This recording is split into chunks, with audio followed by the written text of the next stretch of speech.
Steroid ఎగానే എടുത്തിട്ടുണ്ടായിരുന്നു. నేనే ఈ మూవీలో డబ్ చేసా, మూవీ చూడండి. പരകായ പ്രവേശമായിരുന്നല്ലേ?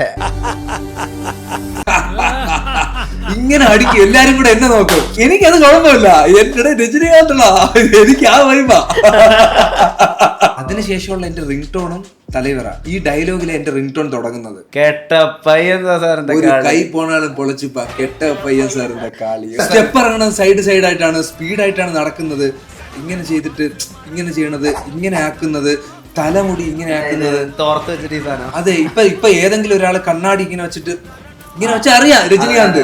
വിജയ് സേതുപതി പറഞ്ഞിട്ട് ഞാൻ സിനിമ കണ്ടതാ. ഇയാള് പാത്രം കഴുകാണ്, പാത്രങ്ങളെല്ലാം ഇവിടെയാണ് ഇരിക്കണം, കഴുകിയിട്ട് എറിയും, ഇവിടെ പാത്രം അതിനകത്ത് വീഴുവാ. ഞാൻ രജനീകാന്തിനെ വെയിറ്റ് ചെയ്തു. ഞാൻ രജനീകാന്തിനെ അഭിനയിക്കുന്നുണ്ട്. കൂലി റിലീസ് ചെയ്യണവരെ ഞാൻ വെയിറ്റ് ചെയ്യാം പടം ഇടാൻ. രജനീകാന്ത് സ്റ്റിൽ അഭിനയിക്കുന്ന മുന്നേയും ലോകേഷ് ഡയറക്ടർ വരുമ്പോഴത്തേക്കും രജനീകാന്ത് അദ്ദേഹം ഡയലോഗ് പറയും. പറഞ്ഞിട്ട് ഇങ്ങനെ ചെയ്യട്ടാ സാർ ചോദിക്കും. അപ്പൊ ലോകേഷ് ഓക്കെ സാർ നമുക്ക് നോക്കാം. എടാ പുള്ളി ഇപ്പോഴും ഡയറക്ടറിന്റെ അടുത്ത് ഇങ്ങനെ വന്ന് ചോദിക്കും. കണ്ടത് ഒരു മാസ് സീക്വൻസ് ആയിരുന്നു, ഒരു സ്ലോ മോഷൻ. അപ്പൊ അനിരുദ്ധിന്റെ BGM ഉണ്ട്, അത് ഇതുവരെ റിലീസ് ആയിട്ടില്ല. ഒരു പ്രോപ്പർ BGM ഉണ്ട്. അത് വിട്ട് പ്ലേ ചെയ്യുമ്പോഴത്തേക്ക് ഞാൻ പറഞ്ഞ ഇതില് മറ്റേ BD ഫ്ലിപ്പ് ചെയ്യുന്നില്ല ട്രെയിലറിൽ, അതിന്റെ ഒരു സീക്വൻസ്, അതിന്റെ വേറൊരു തരം സീക്വൻസ് കണ്ടിട്ട് ഞാൻ മറ്റേ ഓരോ സീക്വൻസ് കഴിയുമ്പോഴത്തേക്കും എല്ലാരും ക്ലാപ്പടി. പുള്ളി ഒരു കൊച്ചു കുട്ടികളെ പോലെയാ. ഒരു സിനിമാ നടൻ ഇത്ര ഇൻഫ്ലുവൻസ് ചെയ്യോ ഒരാളുടെ ജീവിതത്തിലെന്ന് ചോദിച്ചാൽ yes, Rajinikanth influenced me a lot. മമ്മൂക്കെ എനിക്ക് വലിയ പരിചയമൊന്നുമില്ല. മമ്മൂക്കയാണ് എനിക്ക് പ്രീസ്റ്റിൽ അവസരം തരുന്നത്. ആ സമയത്ത് 2 ടേക്ക് പോയപ്പോഴത്തേക്കും പ്രീസ്റ്റിലെ ADs എല്ലാരും കൂടെ എന്നെ ഇങ്ങനെ കുമിഞ്ഞു കൂടി. അപ്പൊ മമ്മൂക്ക പറഞ്ഞു, മാറ് എന്റെ കുട്ടി എല്ലാരും കൂടെ ഉപദ്രവിക്കല്ലേ.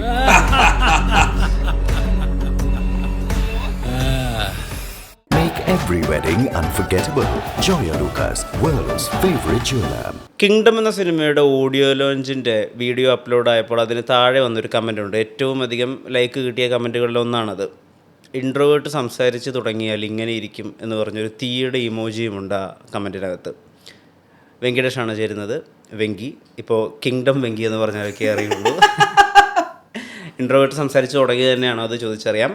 ക്ലോസ് ആൻഡ് പേഴ്സണൽ പോഡ്കാസ്റ്റ് സീരീസിൽ ഈ എപ്പിസോഡിൽ ഫീച്ചർ ചെയ്യുന്നത് വെങ്കി. നമസ്കാരം. മൂവി വേൾഡ് മീഡിയയിലേക്ക് സ്വാഗതം. അതെ, സുഖം. നമ്മളൊരു 2 വർഷം എങ്ങനെ ആയിട്ടുണ്ടാവും? 2 വർഷം കഴിഞ്ഞിട്ടുണ്ട്. 3 വർഷമാവും. വേദയുടെ പ്രൊമോഷന് ആണ് നമ്മൾ ഇന്റർവ്യൂ ചെയ്യുന്നത്. വല്ല സ്റ്റിറോയിഡ് എങ്ങാനും എടുത്തിട്ടുണ്ടായിരുന്നു? അയ്യോ, സ്റ്റിറോയിഡ് അല്ലടാ. എടാ എന്താ പരകായ പ്രവേശമായിരുന്നല്ലേ? എടാ സ്റ്റേജ് ഭയങ്കരമാ. സ്റ്റേജ് എന്നൊരു എനർജി നമുക്ക് കിട്ടൂല, അത് ഭയങ്കരമാണ്. അന്നത്തെ ദിവസമാണ് ഞങ്ങളുടെ ഡയറക്ടർ അമ്മേനെ വിളിച്ചിട്ട് ഇതുപോലെ അടിപൊളിയാണ്, കൊള്ളാം, നല്ല ആക്ടറാണെന്നൊക്കെ പറഞ്ഞത്. അപ്പൊ ആ ഒരു ഇമോഷൻ മൊത്തം ഇങ്ങനെ കിടക്കുക അകത്ത്. അപ്പം സഡൻലി ആയി ഇവരെന്റെ പേര് വിളിക്കുന്നത്. അപ്പൊ എനിക്ക് ടെൻഷൻ കൂടി. എനിക്ക് ഈ ക്ലോസ്ഡ് സ്പേസിൽ സംസാരിച്ച ശീലമുള്ളൂ. ഇത്രയും ഓപ്പൺ സ്പേസിൽ എനിക്ക് എന്താ മീറ്റർ എന്നൊന്നും എനിക്ക് അറിഞ്ഞൂടാ. അപ്പൊ മൈക്ക് കൊടുത്തോണ്ട് ഹലോ എന്നും പറഞ്ഞിട്ട് ഞാൻ പിന്നെ അവിടെ ഇങ്ങനെ ഇരുന്ന് സംസാരിച്ചു. എനിക്ക് എന്താ നടന്നതെന്ന് ഓർമ്മയില്ല. വീട്ടിൽ വന്ന് വീഡിയോ കാണുമ്പോഴാണ് മനസ്സിലാവണം, ദൈവം തമ്പുരാനെ ഞാൻ എന്തൊക്കെയാ കാണിച്ചു വെക്കണത്. ആൾക്കാർ വല്ലവരും നെഗറ്റീവ് പറയും. ആ എക്സൈറ്റ്മെന്റിൽ ഞാൻ പറഞ്ഞു പോയതാണ്. പക്ഷേ ഭയങ്കരമായിരുന്നല്ലോ അത് പരിപാടിയായിരുന്നു. ഈ രജനീകാന്ത് ഫാനാവുന്ന ആളുകളുണ്ടല്ലോ, അതിനിപ്പോൾ ജോഗ്രഫിക്കലി കേരളത്തിൽ അത് പാലക്കാടും ട്രിവാൻഡ്രത്തും അതിൻ്റെ ഫാൻ ബേസ് വളരെ കൂടുതലാണ്. കേരളം മൊത്തം അതുണ്ട് എങ്കിൽ പോലും അത് വിജയ് ഫാൻസിനായാലും അത് എന്താ പറയുക, പാലക്കാടും കൊല്ലവും ട്രിവാൻഡ്രത്തും ഉള്ളത് ഒരു ഫാൻ ബേസ് എന്ന് പറഞ്ഞാൽ ഭയങ്കര ഭീകരമാണ്. അപ്പോൾ ട്രിവാൻഡ്രത്ത് ജനിച്ചു വളർന്നിട്ടുള്ള ഒരാളെന്നുള്ള രീതിയിൽ ഒരു രജനീകാന്ത് ഫാൻ ആവുക എന്നുള്ളത് വരെയും എനിക്ക് മനസ്സിലാക്കാൻ പറ്റും. അത് നോർമലി എല്ലാവർക്കും വരുന്നൊരു കാര്യം. പക്ഷെ ഇത് കുറേ ഇടങ്ങളിൽ പോടാ ആണ്ടവനെ നമ്മപ്പോൾ കേൾക്കുക, ഈ ഡയലോഗ് കയറി വരിക എന്ന് പറഞ്ഞാൽ DNA-യിൽ രജനീകാന്തിന്റെ ഒരു ഫാൻ ബോയ് ഉള്ള ഒരാൾക്ക് അത് ചെയ്യാൻ പറ്റുള്ളൂ. രജനീകാന്ത് എത്രമാത്രം ഇൻഫ്ലുവൻസ് ചെയ്തിട്ടുണ്ട്? രജനീകാന്ത് കൊച്ചിലെ മുതലേ ഇപ്പം അച്ഛനും അമ്മയും ഞാനും ഒരുമിച്ച് കൂടുതൽ സിനിമയും കണ്ടിട്ടുള്ള രജനി സാറിന്റെയാണ്. പിന്നെ രാജമാണിക്യം, രാവണപ്രഭു, ഇതൊക്കെ കണ്ടിട്ടുള്ളൂ. നരനൊന്നും ഞങ്ങൾ ഫാമിലി ആയിട്ടൊന്നും കണ്ടിട്ടില്ല. അപ്പം പക്ഷെ രജനീകാന്തിന്റെ എല്ലാ പടവും എൻ്റെ അച്ഛൻ തീവ്ര രജനി ഫാനാ, ഭയങ്കര രജനീകാന്ത് ഫാനാ. വീട്ടിലാണെങ്കിലും KTV, സൺ TV, പടയപ്പ, ഭാഷ, ഇത് എന്നെ റിപ്പീറ്റ് ചെയ്തിട്ട്. അന്ന് DVD കാലമാണ്. നമ്മൾ ഭീമാപള്ളി പോയിട്ട് അവിടെ നിന്ന് ഈ ഭാഷയും പടയപ്പയും വാങ്ങിച്ച് കണ്ട് എനിക്ക് അന്നത്തെ സമയം തൊട്ടേ ഞാൻ ഡൗൺ ആവുന്ന സമയത്ത് ഞാൻ ഏറ്റവും കൂടുതൽ കാണുന്ന സിനിമയാണ് തളപതി. തളപതി കണ്ട ഞാൻ ഹയ്യ. തളപതി പടമാണ് തളപതി കണ്ടാൽ ഞാൻ എന്ത് ഡൗൺ ആണെങ്കിലും ഞാൻ ഭയങ്കര ഹൈ ആവും. ഗോ ടു സിനിമ തളപതിയാ? എനിക്ക് ഈ ലോക സിനിമയിൽ ഏറ്റവും ഇഷ്ടപ്പെട്ട സിനിമ തളപതിയാ. എനിക്കത് പ്രത്യേക ഒരു. ഏതാ ഇഷ്ടപ്പെട്ട സീൻ? ഇയാള് മറ്റേ കളക്ടർ ഓഫീസിൽ ഇങ്ങനെ ഇരിക്കുമ്പോഴേ ഒന്ന് രണ്ട് അമ്മയെ കാണുമ്പോ അമ്മയാണെന്ന് അയാള് പറയുമ്പോഴേ രജനീകാന്തിന്റെ തലൈവരുടെ പുറത്തെ ഷോട്ട് ഒറ്റ കട്ടില്ല. അയാൾ ഇങ്ങനെ എന്തൊക്കെ ഇങ്ങനെ അയാൾ എന്തൊക്കെ കാണിക്കും. എനിക്കിങ്ങനെ പൊങ്ങും. എനിക്കിങ്ങനെ ഇത് കാണുമ്പോഴും മണിരത്നം എല്ലാം കൂടെ ചേർന്നിട്ട് എനിക്ക് രജനീകാന്തിന്റെ ഏറ്റവും ഇഷ്ടപ്പെട്ട കഥാപാത്രം എനിക്ക് തളപതി. എന്നെ അത് ഭയങ്കരമായിട്ട് ഇൻഫ്ലുവൻസ് ചെയ്തിട്ടുണ്ട്. പടയപ്പ തൊട്ടേ ഞാൻ ഓവർ കോട്ട് ഇട്ടിട്ട് അപ്പൊ അന്ന് തൊട്ടേ നമ്മളിങ്ങനെ ട്രൈ ചെയ്യുന്നൊരു വ്യക്തിയാണ്. പക്ഷെ രജനീകാന്ത് എന്ന് പറഞ്ഞാൽ എനിക്ക് അത്ര താല്പര്യം. ഇപ്പം ഞാൻ സിനിമയിലേക്ക് വരുന്നു എന്ന് വീട്ടിൽ പറഞ്ഞിട്ട് കൂട്ടുകാരന്മാരുടെ അടുത്ത് പറഞ്ഞപ്പോൾ ഇവന്മാര് അളിയ അമ്മ ഷോർട്ട് ഫിലിം ഒക്കെ ചെയ്തിട്ടുള്ളവരാണ്. നമ്മൾ ഷോർട്ട് ഫിലിം ചെയ്തുകൊണ്ട് നമുക്കറിയാം ഇത് നിനക്ക് അറിഞ്ഞുകൂടാത്തൊരു പരിപാടി. അന്ന് ഞാൻ പറഞ്ഞ ഡയലോഗ് ആണ്ടവനെ നമ്മ പക്ക വെറുക്കാം. അതിനുശേഷമുള്ള എൻ്റെ റിംഗ് ടോണും തലൈവറ. ഈ ഡയലോഗിലെ എൻ്റെ റിംഗ് ടോൺ തുടങ്ങുന്നത്. എനിക്ക് ആൾക്കാർ ഞാൻ വലിയ മീറ്റിങ്ങിനെ വല്ലതും പോകണം, അല്ലെങ്കിൽ ഒരു പബ്ലിക് പ്ലേസ് സൈലൻസ് ആയിരിക്കും, ഇങ്ങനെ അടിക്കും, എല്ലാരും കൂടെ എന്നെ നോക്കും. എനിക്കത് കുഴപ്പമില്ല. എന്റെ രജനീകാന്തുള്ള എനിക്ക് ആ വൈബാ. ചിലപ്പോ പരിചയമുള്ളൊരു ചേട്ടനുണ്ട്, നമ്മളിങ്ങനെ സംസാരിച്ചിട്ട് നമ്മളിങ്ങനെ ഒരു സൈലൻസ് ആയിരുന്നു, പെട്ടെന്ന് മറ്റേ അയാള് പേടിച്ചു പോയി. ഹലോയില് മോഹൻലാലിന്റെ റിംഗ് ടോൺ അല്ലേ, അതേ പരിപാടിയാ ഇത്. പക്ഷെ എനിക്കിതൊരു ഹൈ ആണ്ടവനെ നമ്മ പക്ക. എനിക്കിതൊക്കെയാണ് എൻ്റെ ഒരു ഹൈയും ഒരു തെറാപ്പിയും ഒരു കൗൺസിലിംഗ് എല്ലാം. ഇത് എനിക്ക് ഭയങ്കര ഹെൽപ്പ് ചെയ്യും. എനിക്കത് രജനീകാന്തിന്റെ പെർഫോമൻസിൽ ഇങ്ങനെ നമ്മുടെ കേരളത്തിലധികം ആൾക്കാർ ഡിസ്കസ് ചെയ്തിട്ടില്ല. വെങ്കി കണ്ടിട്ടോന്ന് അറിയില്ല, ഈ മുള്ളും മരല്ലേ ഈ രണ്ട് ഒന്നുമില്ല പുള്ളിക്ക്. കെട്ട പയ്യൻ സാറിന്റെ കൈ പോണാലും പൊളച്ചിപ്പാ കെട്ട പയ്യൻ സാറിന്റെ കാളിയോ. അങ്ങനത്തെ പെർഫോമറാ. പിന്നെ ആക്ച്വലി എനിക്ക് ആളുടെ ടെംപ്ലേറ്റ് പടങ്ങളൊക്കെ ഇഷ്ടമാണ്, ഭാഷ തൊട്ടിട്ട് അങ്ങോട്ടുള്ളത്. പക്ഷെ ഭാഷയ്ക്ക് മുമ്പ് ആക്ടർ രജനീകാന്ത് ഉണ്ടായിരുന്നു. ഭാഷയാണെങ്കിൽ പോലും പെർഫോമറാ. ഞാൻ പറഞ്ഞുതരാം, ആദ്യത്തെ ഒരു മാണിക്യമുണ്ട്, ഭാഷയായിട്ട് മാറുമ്പോഴേ ഒരു സാധനമുണ്ട്, ഇത് നമുക്ക് ഇമിറ്റേറ്റ് ചെയ്യാൻ പറ്റൂല. അത് പുള്ളി ക്യാരക്ടറൈസേഷനാ. ബെസ്റ്റ് ആക്ടറാ പുള്ളി, അപാര ആക്ടറാ പുള്ളി. ഓരോ സിനിമയിൽ ഓരോ സാധനമുണ്ട്. സിഗരറ്റ് പുള്ളിയുടെ ഇതാണ്, സ്റ്റെപ്പ് ഇറങ്ങുന്നത് സൈഡ് സൈഡായിട്ടാണ്, സ്പീഡായിട്ടാണ് നടക്കുന്നത്. പടയപ്പയില് ഇങ്ങനെ ചെയ്തിട്ട് ഇങ്ങനെ ചെയ്യണത്, ഇങ്ങനെ ആക്കുന്നത്, തലമുടി ഇങ്ങനെ ആക്കുന്നത്, തോർത്ത് വെച്ചിട്ട് ഈ സാധനം. അതെ, ഇപ്പൊ ഏതെങ്കിലും ഒരാള് കണ്ണാടി ഇങ്ങനെ വെച്ചിട്ട് ഇങ്ങനെ വെച്ചാൽ അറിയാം രജനീകാന്ത്. ഇത് അയാൾ വിട്ട ഓരോ എഫേർട്ടാണ്. ഒരു സിനിമയിലടാ വിജയ് സേതുപതി പറഞ്ഞിട്ട് ഞാൻ സിനിമ കണ്ടതാ. ഇയാള് പാത്രം കഴുകുകയാണേ, പാത്രങ്ങളെല്ലാം ഇവിടെയാണ് ഇരിക്കണേ, കഴുകിയിട്ട് എറിയും. ഇവിടെ പാത്രം അതിനകത്ത് വീഴുക.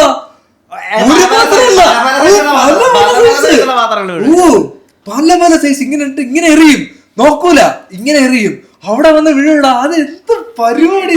എന്റെ ഓർമ്മ അപൂർവരാഗങ്ങളുടെയാണ് ടൈറ്റിലാണെന്നാണ് എന്റെ ഓർമ്മ. അതെ, ടൈറ്റിലുണ്ട്. ടൈറ്റിൽ എങ്ങനെയാന്ന് വെച്ചാൽ രജനീകാന്ത് നടുക്കെ നിൽക്കാണ്, ടെറസ.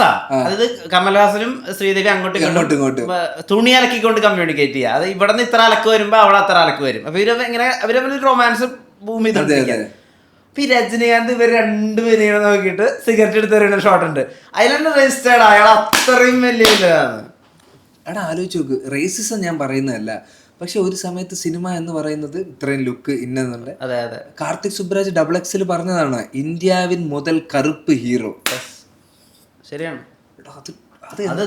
അയാൾ എത്ര വിഷമങ്ങൾ കടന്നുപോയി കാണാം, അയാൾ എത്ര ഇതുണ്ട്, അയാളുടെ ഹാർഡ് വർക്കാ. ഞാൻ പുള്ളിയെ മീറ്റ് ചെയ്തു. ഞാൻ രജനീകാന്തിനെ മീറ്റ് ചെയ്തു. ഞാൻ രജനീകാന്ത് അഭിനയിക്കണുണ്ട്. യെസ്, ഞാൻ രജനീകാന്തിനെ അഭിനയിക്കണുണ്ട്. കൂലി റിലീസ് ചെയ്യണവരെ ഞാൻ വെയിറ്റ് ചെയ്യാ പടം ഇടാൻ. ഞാൻ രജനീകാന്ത് അഭിനയിക്കണുണ്ട്. രജനീകാന്ത് സ്റ്റിൽ അഭിനയിക്കണ മുന്നേയും ലോകേഷ് ഡയറക്ടർ വരുമ്പോഴത്തേക്കും രജനീകാന്ത് അദ്ദേഹം ഡയലോഗ് പറയും. പറഞ്ഞിട്ട് ഇങ്ങനെ ചെയ്യട്ടാ സാർ ചോദിക്കും. അപ്പൊ ലോകേഷ് ഓക്കെ സാർ നമുക്ക് നോക്കാം. പുള്ളി ചെയ്യും. എന്തെങ്കിലും ഉണ്ടെങ്കിൽ ലോകേഷ് അങ്ങനെ ചെയ്യണമല്ലേ, ഓക്കെ. എടാ പുള്ളി ഇപ്പോഴും ഡയറക്ടറിന്റെ അടുത്ത് ഇങ്ങനെ വന്ന് ചോദിക്കും. അപ്പൊ അതാണ് നമ്മള്, ഡയറക്ടറാണ് നമ്മുടെ അൾട്ടിമേറ്റ്, അയാളാണ് നമ്മുടെ എല്ലാം. പുള്ളിയെ സാറ്റിസ്ഫൈ ചെയ്യണം എന്നുള്ളതാണ് നമ്മുടെ ഒരു പരിപാടി. അപ്പൊ ഓട്ടോമാറ്റിക്കലി പുള്ളിയുടെ വിഷൻ വർക്കാവുമ്പം ഓഡിയൻസ് പരിപാടി കിട്ടും. പക്ഷെ ആ രജനി സാറ്, അതായത് ഞാൻ കണ്ടത് ഒരു മാസ് സീക്വൻസ് ആയിരുന്നു, ഒരു സ്ലോ മോഷൻ. ഞാൻ മോണിറ്ററിൽ ഞാൻ നിൽക്കുക, വലിയ മോണിറ്റർ, നമ്മുടെ ഇവിടുത്തെ അല്ല, വലിയ മോണിറ്റർ, ബാക്കിൽ നിന്ന് സ്ലോ മോഷൻ ഇങ്ങനെ കാണുക. അപ്പൊ അനിരുദ്ധിന്റെ BGM ഉണ്ട്, അത് ഇതുവരെ റിലീസ് ആയിട്ടില്ല, ഒരു പ്രോപ്പർ BGM ഉണ്ട്. അത് വിട്ട് പ്ലേ ചെയ്യുമ്പോഴത്തേക്ക് ഞാൻ പറഞ്ഞ ഇതില് മറ്റേ BD ഫ്ലിപ്പ് ചെയ്യുന്നില്ല ട്രെയിലറിൽ, അതിന്റെ ഒരു സീക്വൻസ്, അതിന്റെ വേറൊരു തരം സീക്വൻസ് കണ്ടിട്ട് ഞാൻ മറ്റേ ഓരോ സീക്വൻസ് കഴിയുമ്പോഴത്തേക്കും ഞാൻ ക്ലാപ്പടി. ഞാൻ മാത്രമല്ല, അവിടെ ഒരു 900 ജൂനിയർ ആർട്ടിസ്റ്റുകളുണ്ട്, ബാക്ക്ഗ്രൗണ്ട് ആർട്ടിസ്റ്റുകൾ, എല്ലാരും ക്ലാപ്പടി. പുള്ളി ഒരു കൊച്ചു കുട്ടികളെ പോലെയാ. ഭയങ്കര മനുഷ്യനാടാ പുള്ളി. ഭയങ്കര ഒരു, നമുക്കൊക്കെ ഭയങ്കര ഒരു ഇൻഫ്ലുവൻസ് ചെയ്തിട്ടുള്ള ഒരാളാ. ഒരു സിനിമാ നടൻ ഇത്ര ഇൻഫ്ലുവൻസ് ചെയ്യോ ഒരാളുടെ ജീവിതത്തിലെന്ന് ചോദിച്ചാൽ yes, Rajinikanth influenced me a ലോട്ട്. നമ്മൾ ഒരു വിഷമഘട്ടത്തിലൂടെ കടന്നു പോകാന്ന് വിചാരിച്ചോ, അപ്പോൾ ശരിക്കും നമുക്ക് വളരെയധികം റിലേറ്റ് ചെയ്യാൻ പറ്റുന്ന ഒരു സീക്വൻസായി. ഭാഷയുടെ അകത്ത് അത്രയും ആളുകൾ മറ്റേ കെട്ടിയിട്ട് അടിച്ചിട്ട് പുള്ളി മഴയത്ത് ഇതൊക്കെ എന്താണെന്ന് ഭയങ്കര ശരിക്കും ഭാഷയുടെ ആ രീതിയിൽ നോക്കിക്കുകയാണെങ്കിൽ നമുക്ക് വിഷമം മാറ്റാനും പറ്റുന്ന പാടാ ഭാഷ. അതെ അതെ അതെ അതെ.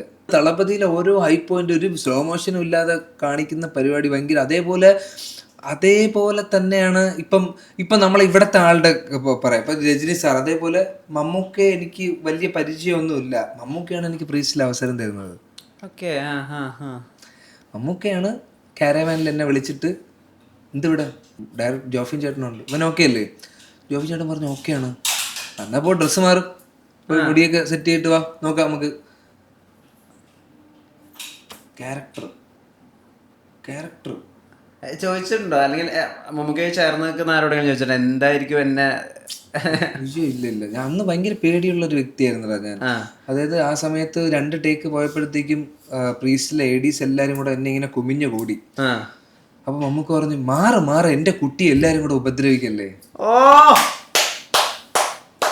എനിക്ക് അതിൽ വിഷമം എന്താണെന്ന് വെച്ചാൽ, പുള്ളി തന്നെ ഒരു സ്റ്റേജിൽ പറഞ്ഞു ഇവൻ ഒരു റൗണ്ട് ഓടും. പക്ഷെ പുള്ളി ഇത്രയും പറഞ്ഞിട്ടും എനിക്ക് എന്റെ പരിപാടി എനിക്ക് പ്രീസ്റ്റിൽ കാണിക്കാൻ പറ്റിയില്ല. എന്റെ പേടി എന്നെ നശിപ്പിച്ച്. ഇല്ലെങ്കിൽ ഞാൻ കുറച്ചും കൂടെ നന്നായിട്ട് പെർഫോം ചെയ്തേനെ.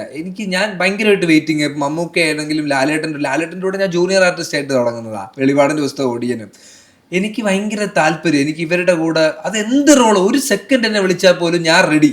കാരണം എനിക്ക് ഇവരുടെ കൂടെ എനിക്ക് അന്ന് വിട്ട സാധനം എനിക്ക് തിരിച്ചു പിടിക്കണം.